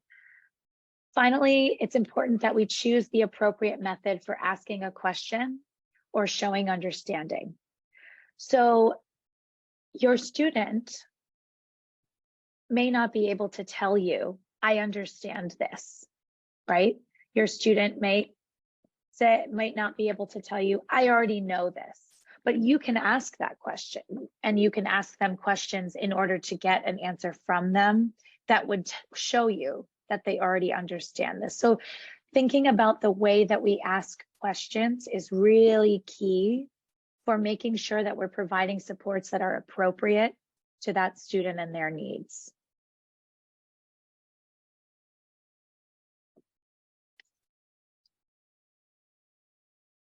Okay. Autism specifically is a disability that often affects language and communication skills to all different varying degrees. I notice that most often the struggle between a student and a teacher occurs when the teacher is giving a direction and the student doesn't understand what's expected of them. And so I had a student at Berkeley who could hear a song and play it instantly. He would come into his lessons each week and he would just sit down at the piano and he would start playing, you know, Bach Prelude in C, or he would come in and play his own jazz that he heard playing on the car radio, or some pop song that he heard coming into Berkeley. And so But he would do it in a way that I couldn't ask him. We couldn't figure out how we could say, okay, play Bach Prelude in C. So we had to work on the language that taught him, okay, right now you're playing Bach Prelude in C. That's amazing. So, and then I would say to him, Jay, what song are you playing? And we would work on that for a little bit. And that's not necessarily music, but is that going to be something that he encounters as a talented young man? Yes, people are going to be asking him, oh, Jay, play this, play that. And he had to know that, okay, play this means they want me to sit down at the piano. They want me to put my hands on the piano and they want me to play, oh yeah, this song. So my goal for this particular student was, in addition to improving his communication, it was to hone in on the skills while also catching him up on his music literacy, because he could play so much by ear, but when you put music in front of him, it had no meaning. And this is something that I went back and forth about, as a lot of teachers do. Do we need to be teaching notation if students can read by ear or play by ear? No, not necessarily.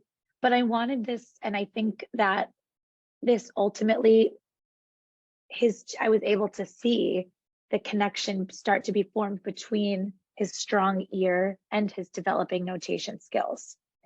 So I needed to change my language that I used so that he knew when I said play the piano, I wanted him to read the music, not just play from his head.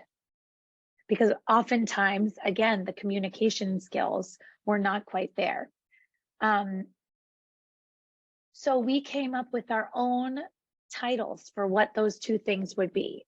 Playing by the music became use music, and playing by ear, whatever he wanted to play, was free play. And so part of our lesson became teaching and discerning the difference between use music and free play.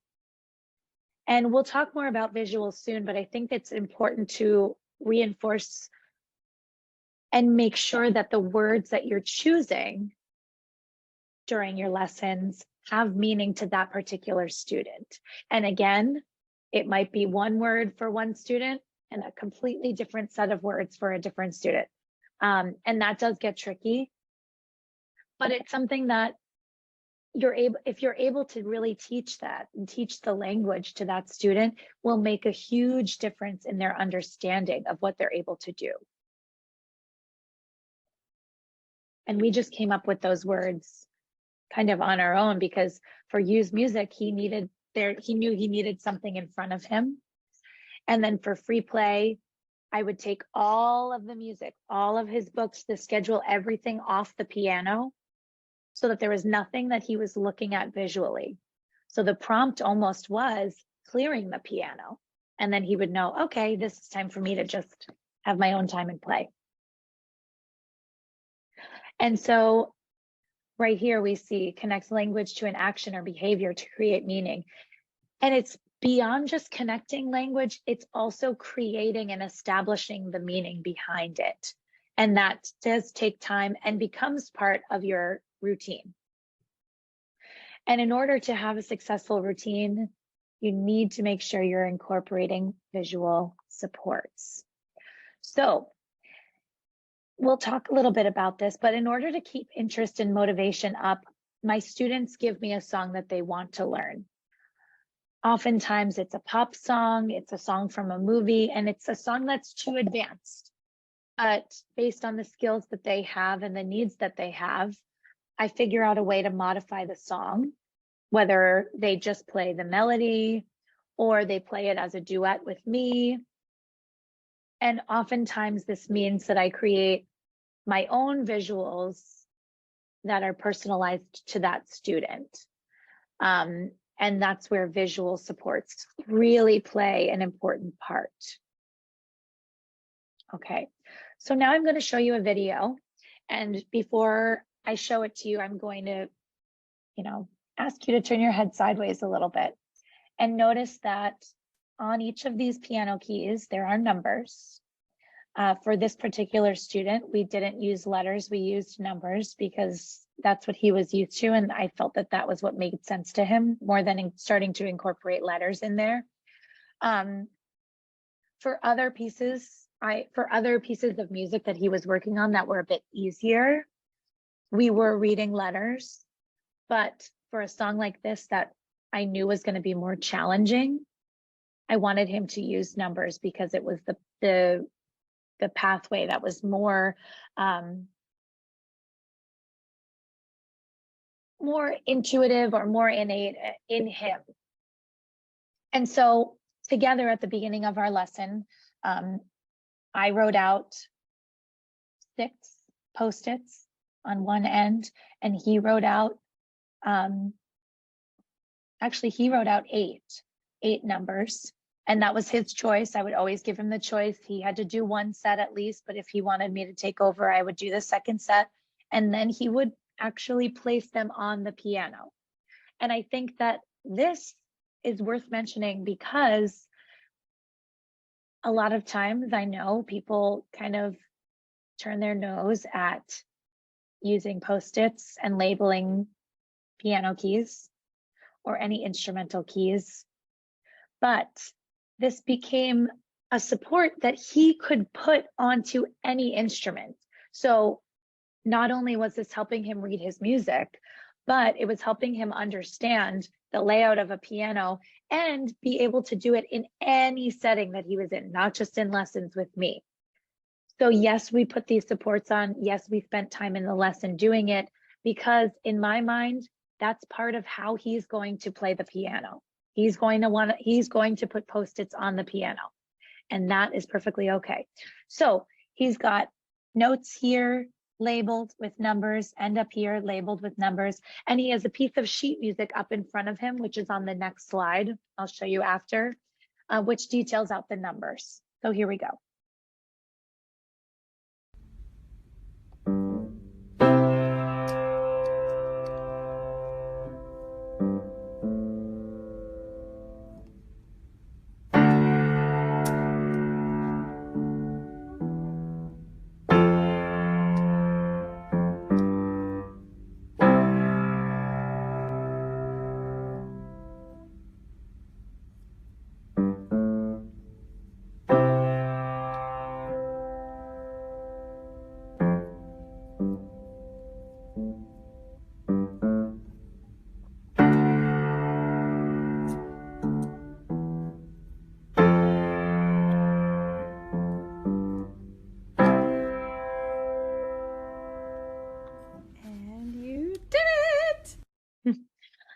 So that was Forget You by CeeLo Green, which he loved to play. And the challenging part of that was that he was combining and working to combine both right and left hands. So yes, all of my students start by identifying, we start every lesson by finding all of the C's on the piano. And then we do this Post-it exercise labeling the keys. And it's just good practice. So with all of that, I will now show you what my adapted sheet music looks like for this student. And I am old school and I just write it all out. I wish I was better with my music tech and using some kind of software to do it, but I do find it's easier to just write it out based on the different needs of my students. So step 1, we did the right hand and left hand separate. We worked on just the left bass line for a while. And that was actually where how he introduced this song to me. He showed me, he's just started playing it one day. And I said, is that CeeLo Green? And then we found it on YouTube and listened to it. And so a lot of times that's how we choose a song and how we find the song preference for students who've got kind of limited communication. So we worked on just that left hand bass line. And once that was solid, I would play the right hand chord. And then we switched and he learned just the right hand chords parts while I played the left hand bass line. And we did that for a while, lots of practice, just keeping them separate. Step 2 looks a little bit closer to traditional notation. I like to write the notes out on the staff versus just writing out a series of numbers, because our goal is to be able to read from the staff, right? We were working specifically at this point in the lessons. We were working on reading notation. So even if the student was playing by ear, only looking at the numbers, or just noticing that they were written on a staff, it was there for them to notice. Does that make sense? So even if that student is not ready to be reading formal notation, it's available to them, and those connections are starting to be formed. I'm wondering right now if there's anybody in the chat who has an idea of how these numbers could eventually be faded out. So what are some ways that you could slowly start fading the numbers out? I'll give a second to see if anybody wants to add that to the chat.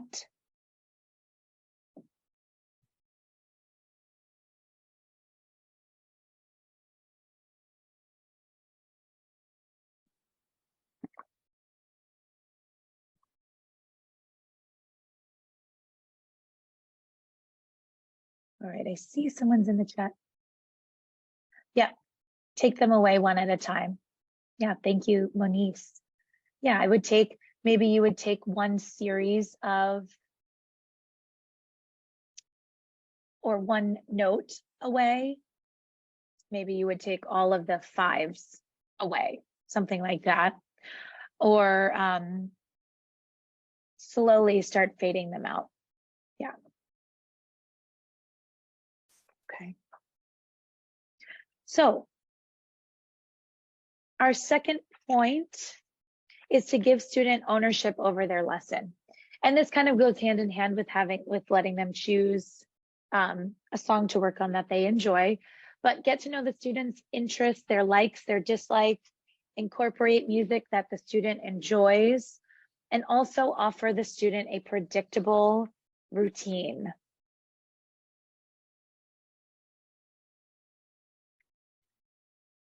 So when we're thinking about working with students with disabilities, we want to find a way to always be incorporating student choice, regardless of what that student's communication style is.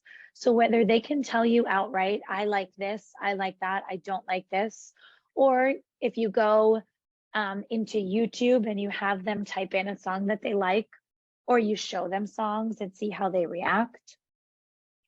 Or you ask the person who brings them to the lesson, what kind of music do they enjoy listening to outside of, school or music class? And spend some time in each lesson working on the choice song, as well as some time working from a method book. 9 times out of 10, their choice song, like we mentioned before, is going to be far outside, especially if they're a beginner, of what they can do at the time.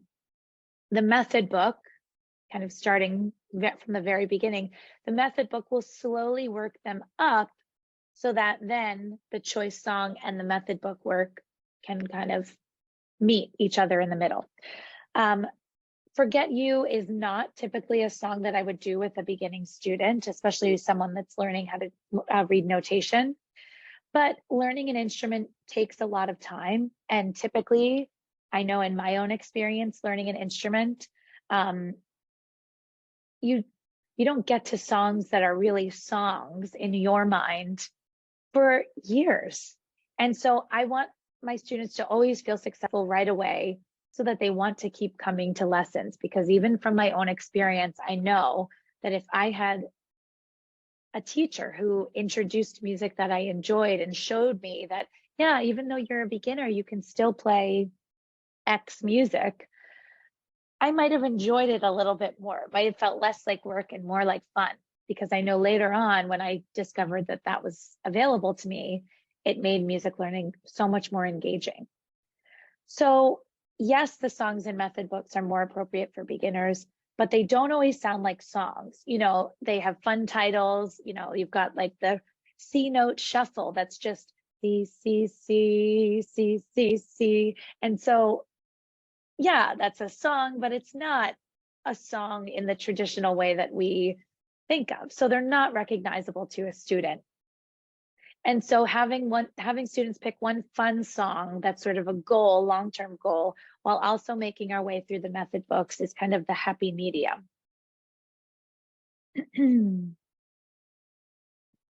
Okay. So I'm sure, and I hope that many of you have had this experience as I did growing up in school and also going to music school for college, but my teachers always stressed the importance of having perfect technique. And doing or playing an instrument the most comfortable or easy or intuitive way for you is not always the best way or the right way. And despite that kind of being ingrained in me for so many years, as a special education music teacher, I've had to throw all of that out the window. Because I realized that a student's ability to engage in meaningful music and music that's meaningful to them and experiences that are meaningful to them does not hinge on them having and using perfect technique. And I actually I'm happy and encouraged to see that many teachers are leaning more towards prioritizing students' technique and engagement over, or success and engagement over perfect technique.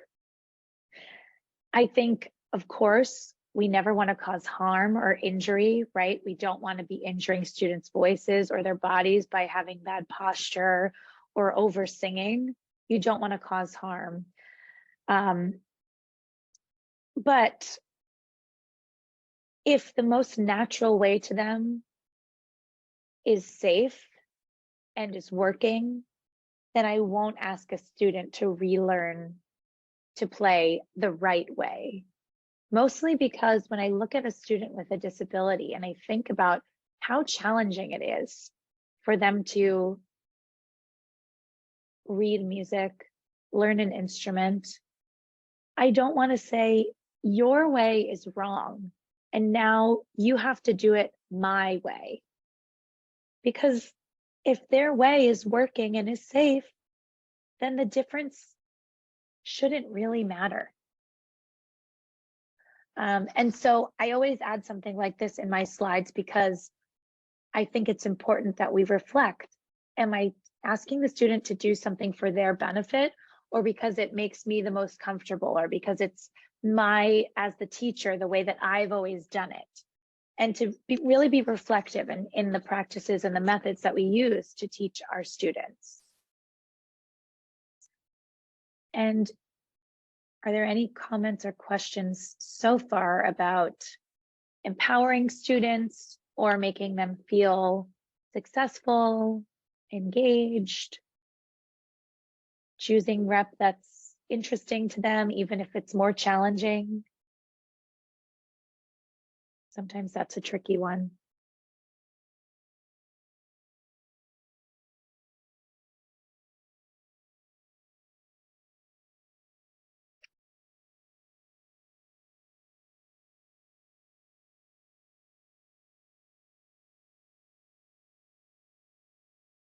Okay, it doesn't look like there's questions, but feel free to send if you're still typing.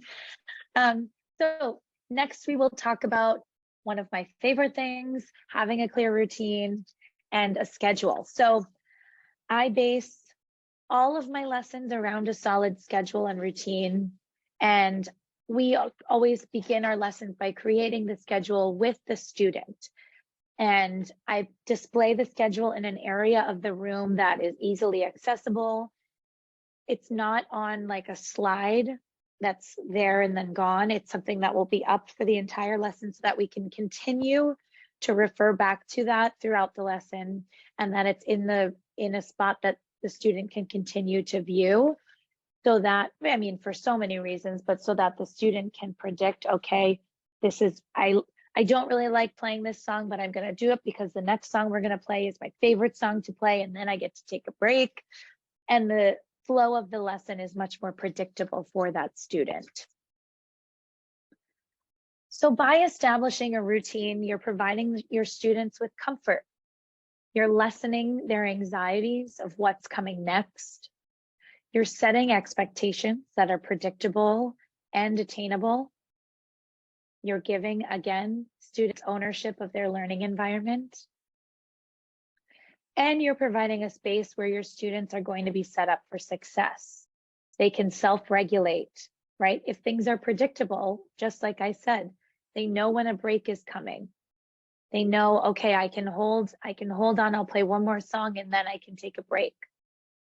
I can play this song that I don't really like and then I'll play this song that I do really like. And for myself, even as a typically developing person, I like to know what's coming next. So we should always be providing that for our students, whether they are typically developing or they're neurodiverse. When students know that the high concentration part of a lesson is at the beginning, or that it's almost done, or the method book portion is almost done, they can push through knowing that there's something fun and engaging on the other side. But with that being said, we want to make sure that we know our students. And I received a great question when I gave this talk in one of the other study groups, where someone said, if you let the student take a 5-minute break, do you teach them for 5 more minutes at the end? Great question, but no, we don't. If that student needs a break, that's how I'm accommodating that student's needs. That's how I'm adapting my lessons for their needs. And we can make our breaks as musical as the student would like, but we don't dictate what the student does on their breaks. So you have to know, does your student need a break after each work session of the lesson? Do they like to take a musical break where they listen to a song or they play their own instrument? The student that I was talking about earlier took a musical break and loved listening to music and then sitting down at the piano and noodling around and trying to play it. Or do they prefer a non-musical break, like a walk or quiet time or a YouTube video or talking to you, their teacher? I had another student who liked to sit on the rolly chair that was in the classroom on their break and spin around, and it was really regulating for them. And they had a lot of sensory needs, and that was really soothing for them after sitting at the piano and doing work for a while. The other way that you can arrange your breaks is 2 large chunks of work and then 1 big break in the middle. You might not know or be able to tell the answers to these questions, but you can tell when a student needs a break, if they're feeling fidgety, if they're seeming like they're not engaged in the lesson suddenly, or they are needing to stand up or showing signs of unease. These are all signs that they need a break, and you'll start to pick up on it. If you don't, these are great questions to ask a parent or a caretaker. Again, you want the lesson to be a positive experience. So when I'm first getting to know a student, I'll put more breaks on the schedule. When I'm first kind of seeing what they need, I might do a song, a break, another song, a break, workbook, break. And during that time, I'll look at the student, I'll just say, do you need a break? And if we don't need a break, then we just cross it out. And if we do, then we take it, but it's available to the student. And I think that's a nice way to kind of begin the getting to know you process when you're figuring out how many breaks a student needs. So I talked about putting the lesson in an area of the room that the student can access and look at. And that has looked different for different students that I've had. So I'm going to give a few examples now. This might seem silly, but I give the student the choice of how to note that a part of a lesson is complete. Do you want to do check boxes? Do you want to cross it out? Do you want to erase it completely from the board?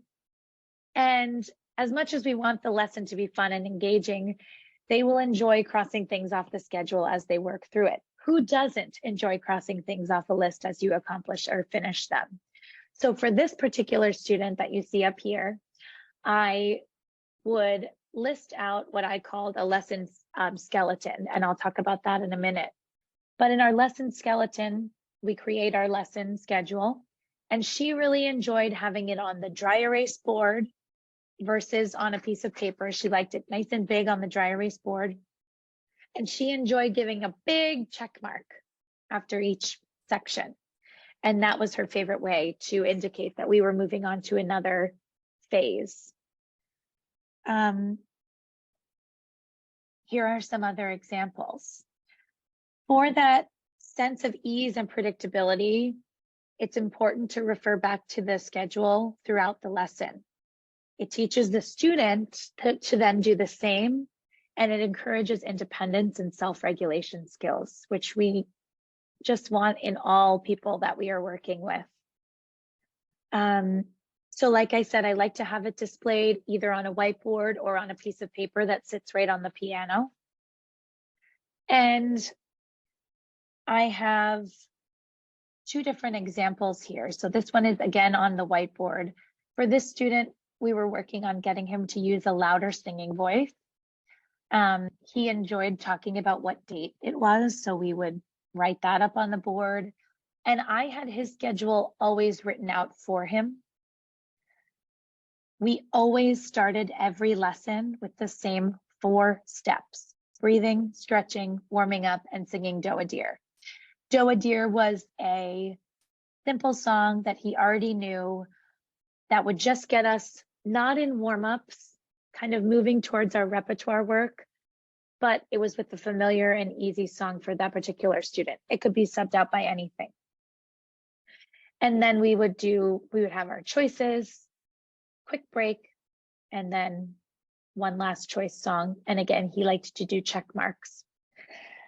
This student on the right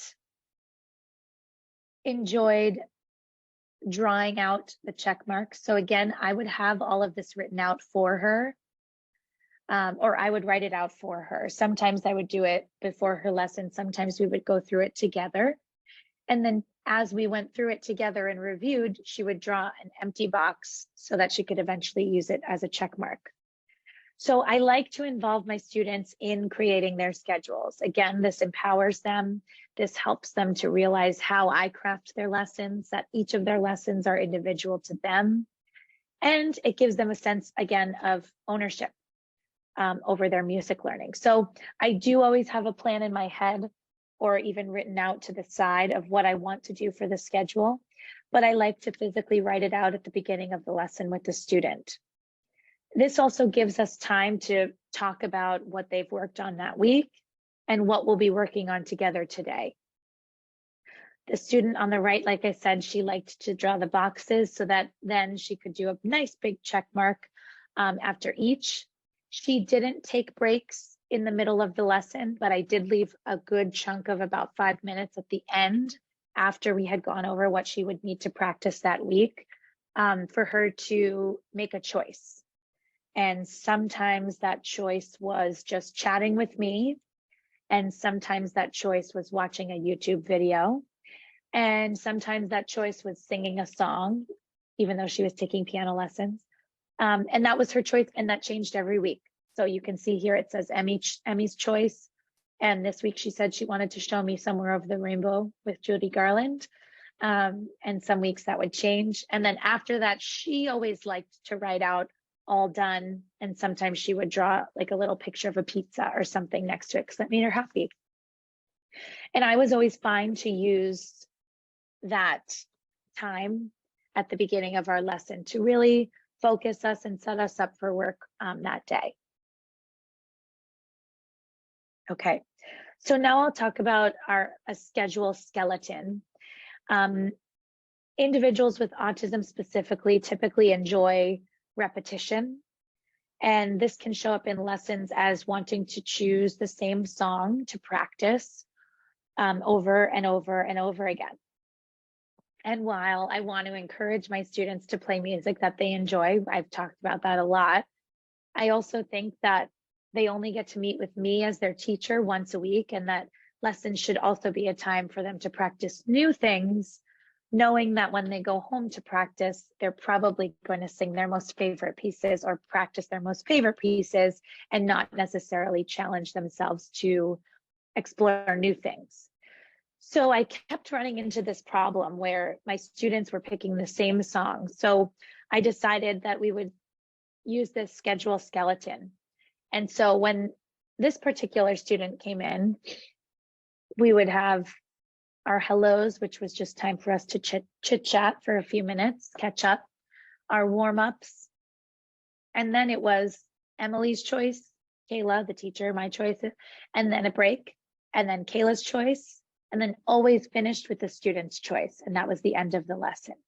So then we would go through our lesson and Emily would pick what she wanted to play, or she would pick what she wanted to sing for both of hers. And then knowing what songs she chose, I could fill in the songs that were maybe more difficult that she was working on. And so this is what it would look like after.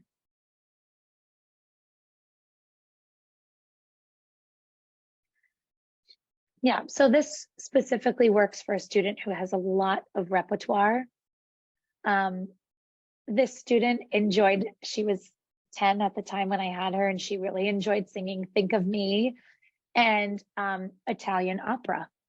And so sometimes that would be her choice, and knowing that's not 100% age appropriate for where she's at developmentally, I picked other songs that were a little bit more developmentally appropriate for her and where her voice was at.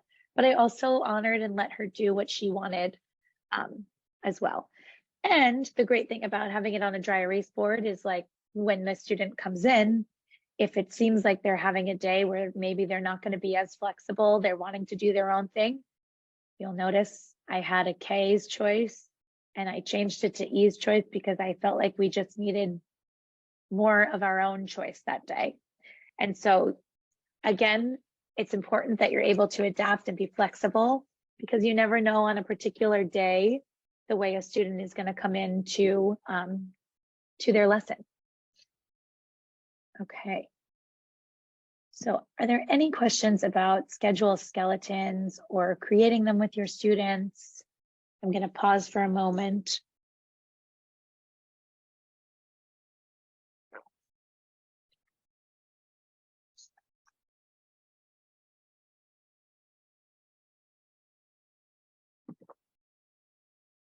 Okay, I think we're good to continue. So I wanted to also express that I don't have all the answers. Nobody does. And there are still struggles that I encounter with students. So some of the questions or problems I've encountered are, am I asking the student to do too many different things too much at one time? How do we teach and practice theory and notation? There really is not a great adapted way of doing that. And then rhythm and staff notation. Do we practice each separately? Reading rhythms, reading notes on a staff, and then combine them? Or do we just from the get-go teach them together? And if anybody wants to chime in and offer, you know, what you prefer, what you've seen in your experience, feel free. I have noticed it's hard for students to both take in new information and practice new concepts while they're still figuring out how to play an instrument. So sometimes I do feel like it's better to practice in isolation and sort of drill, and we'll talk about that in a second, before practicing the new concepts on the instrument. I found this especially to be true with rhythm and note names. I've asked the question, what note is this? So many times, and I get a letter name when I'm looking for a rhythmic name or vice versa. And so I use sort of a formula when I'm teaching this, but before I talk about that, I'd love to see who's in the chat. Yeah, Elizabeth says, I separate out rhythm and pitch and then scaffold it together. But I also teach by rote, which allows for that much easier. Yeah, I think teaching by rote is something that we all lean on a lot, especially when working with students with disabilities.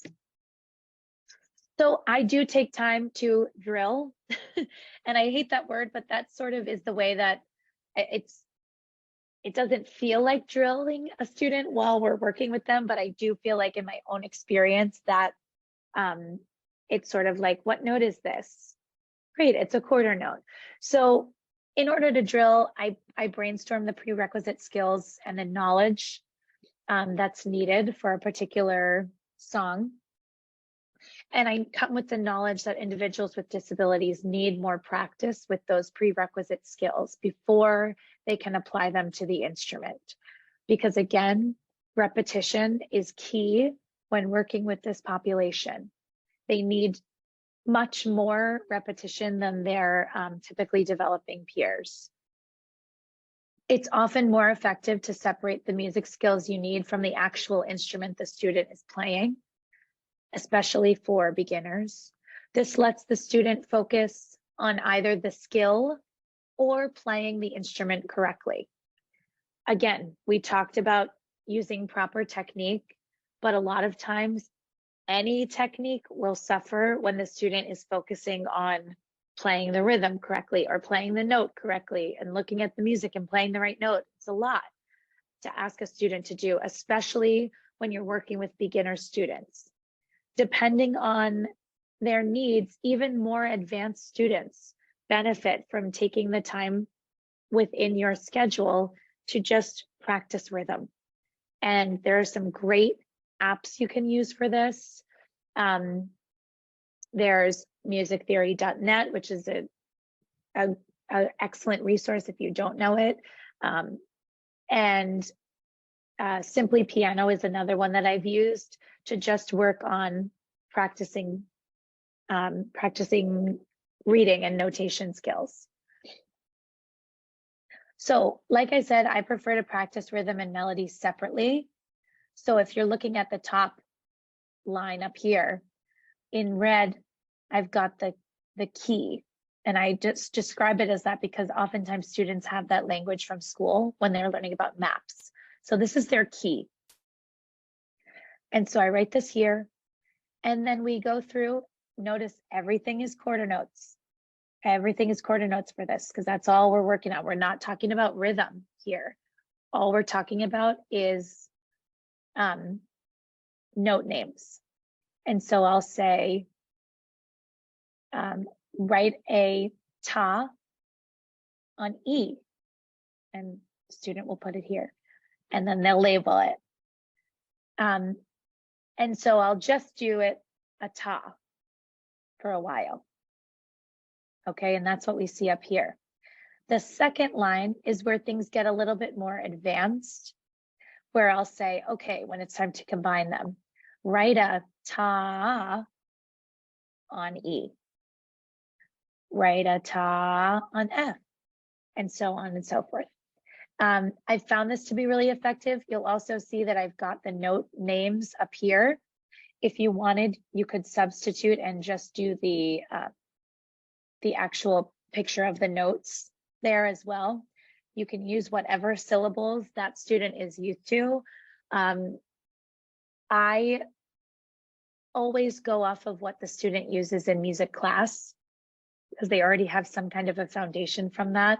So I have students who use Gordon syllables and are saying do and do day. I have students who are using Takadimi that say ta and tadi. And I have students that are using ta and titi, kodai. So I go off of what they are bringing with them. And yes, that's a little bit confusing. Yes, sometimes it makes me want to pull my hair out, but I have a notebook that I keep it all written down in so that I know, okay, for this student, we're doing Gordon syllables. For this student, we're doing this. They know quarter note, eighth note, half note, rest, and we can go from there. But continuing each week to practice with this formula, because again, we're always working on communication skills. This is the formula that I would use to give the direction every week. And that practice repeatedly has been great when trying to combine notation on the staff with rhythm. The other way you can play this game is have your student give you the note and the rhythm and the note name. Sorry, now I'm confusing myself. The note and the rhythm and the letter name, and then have the teacher write out the notes for them. And then you can even intentionally make some mistakes and see if they catch you on that. And this is a great, when you're thinking about your schedule again, come up with a name for it. Maybe it can be staff at the board, something like that. It gets the student up from the chair that they're sitting in while they're playing their instrument into a different kind of mindset totally. They're writing instead of playing their instrument. And then as the student is becoming more and more advanced, you could have them play out what they wrote on the board. And I think it's an effective way to practice. Okay. Any questions there? Okay. Great. So another challenge that I do feel like we encounter when teaching students with disabilities, private lessons, is encouraging and getting them to practice at home. So brainstorm the best ways to support that student at home so that the only time that they're playing their instrument isn't just in their lesson with their teacher, with you, but they're also getting some time at home to work on it. Are they going to learn best by having their parents sit with them or their caregiver sit with them? Are they going to learn, do they even have access to the instrument at home, right? Especially when you're thinking about a piano. What are some other ways that they don't have a piano at home, but they could still get a little bit of practice? If you aren't able to talk with that student or that student isn't able to communicate their best way for them to practice with you, then you can talk to their parents or the adults at home who support that student about reasonable home practice expectations. We're not talking about half an hour, we're talking 5, 10, 15 minutes. Another thing I want you to consider is if the student lives with anybody who has music experience. And if so, can that person work with the student? Do you have access to that person to tell them what they're working on? And if the answer to any of those is no, then videos are an excellent option for getting effective practicing in at home. And again, just like I would spend time at the beginning of the lesson reviewing my expectations or our expectations for our schedule, I would spend 5 to 10 minutes at the end of the lesson reviewing what we did that day and what is going to be the best things for them to practice at home. And typically I'll give students one or two, one warm up and one song to work on at home. And so when you're making these home practice videos, if the student can be in the video demonstrating what you want them to do, I think that's even more effective. I think they also find that very fun. They love to look at themselves on the camera and watch themselves at home. And it serves as a really great product to show their parent or their caregiver what they're working on. But if they can't, for whatever reason, if it's too challenging for them at the moment, then you as the teacher can film what the practice session would look like. And you want to make sure that when the video is watched back, the student knows what to do and that their support at home knows how to help prompt this practice session. And I never get too crazy because I know and understand that the caregivers and parents of my students have a lot going on. My students themselves have a lot going on. And so if there's a week and I'm like, yeah, you have not opened this book, we don't sweat it. But the videos are an important practice tool. And oftentimes you spend 5 minutes recording a video and it can be used for several weeks while that student is practicing that skill at home. Okay. It does look like we may wrap up a little bit early today, but I do have some final reminders. And then I'll stay on here and make sure if there's any questions that I answer them to the best that I can. So final reminders, take the time to get to know your students, the interests that they have, their strengths, how often they need breaks, how they like to be praised. We didn't talk much about that, but making sure that you're providing reinforcement that's meaningful to your students is paramount.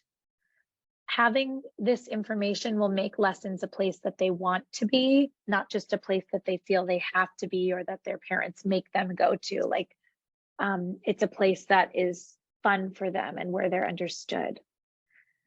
Again, you want to reinforce your students at every opportunity you can. Whatever they attempt, whenever they attempt an activity. Nothing is too small of an attempt. If it's closer towards your end goal, I want you to think about that as a win and as a step forward. Give your student an active role in their music learning, empower them to take ownership over their lesson, and know that this lesson, an adapted music lesson, is adapted for a reason. And so it's going to look and feel different from a lesson you would provide for a typically developing student.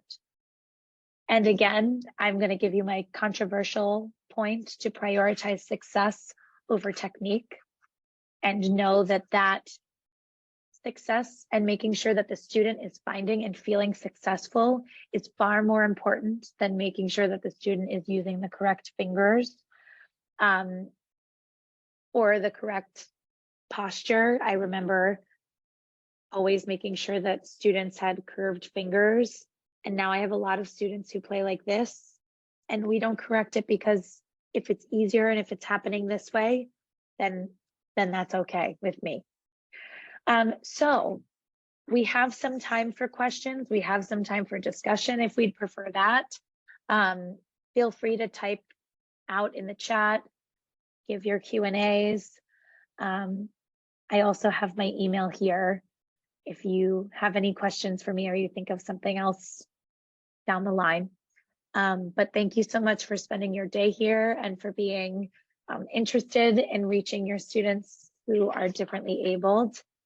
Music is an important skill, an important part of many of their lives, and something that they're not always able to access with everyone.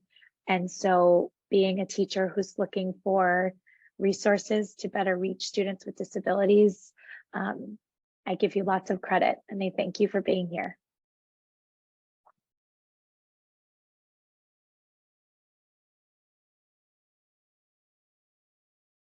Thank you, Moniz. Thank you, Santiago.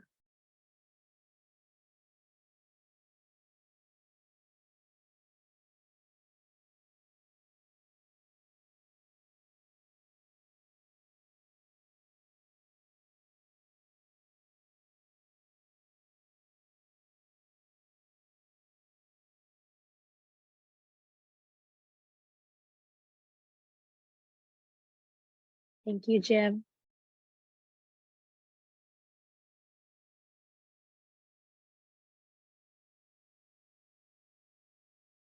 And thank you, Elizabeth.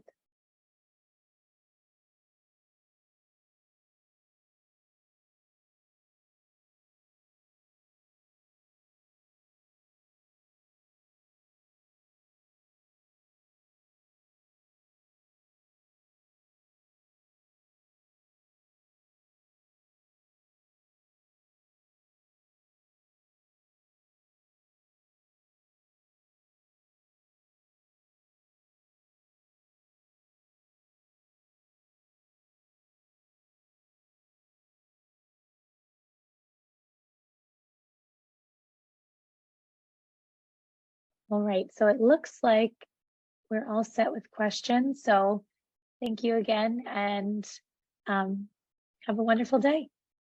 Take care.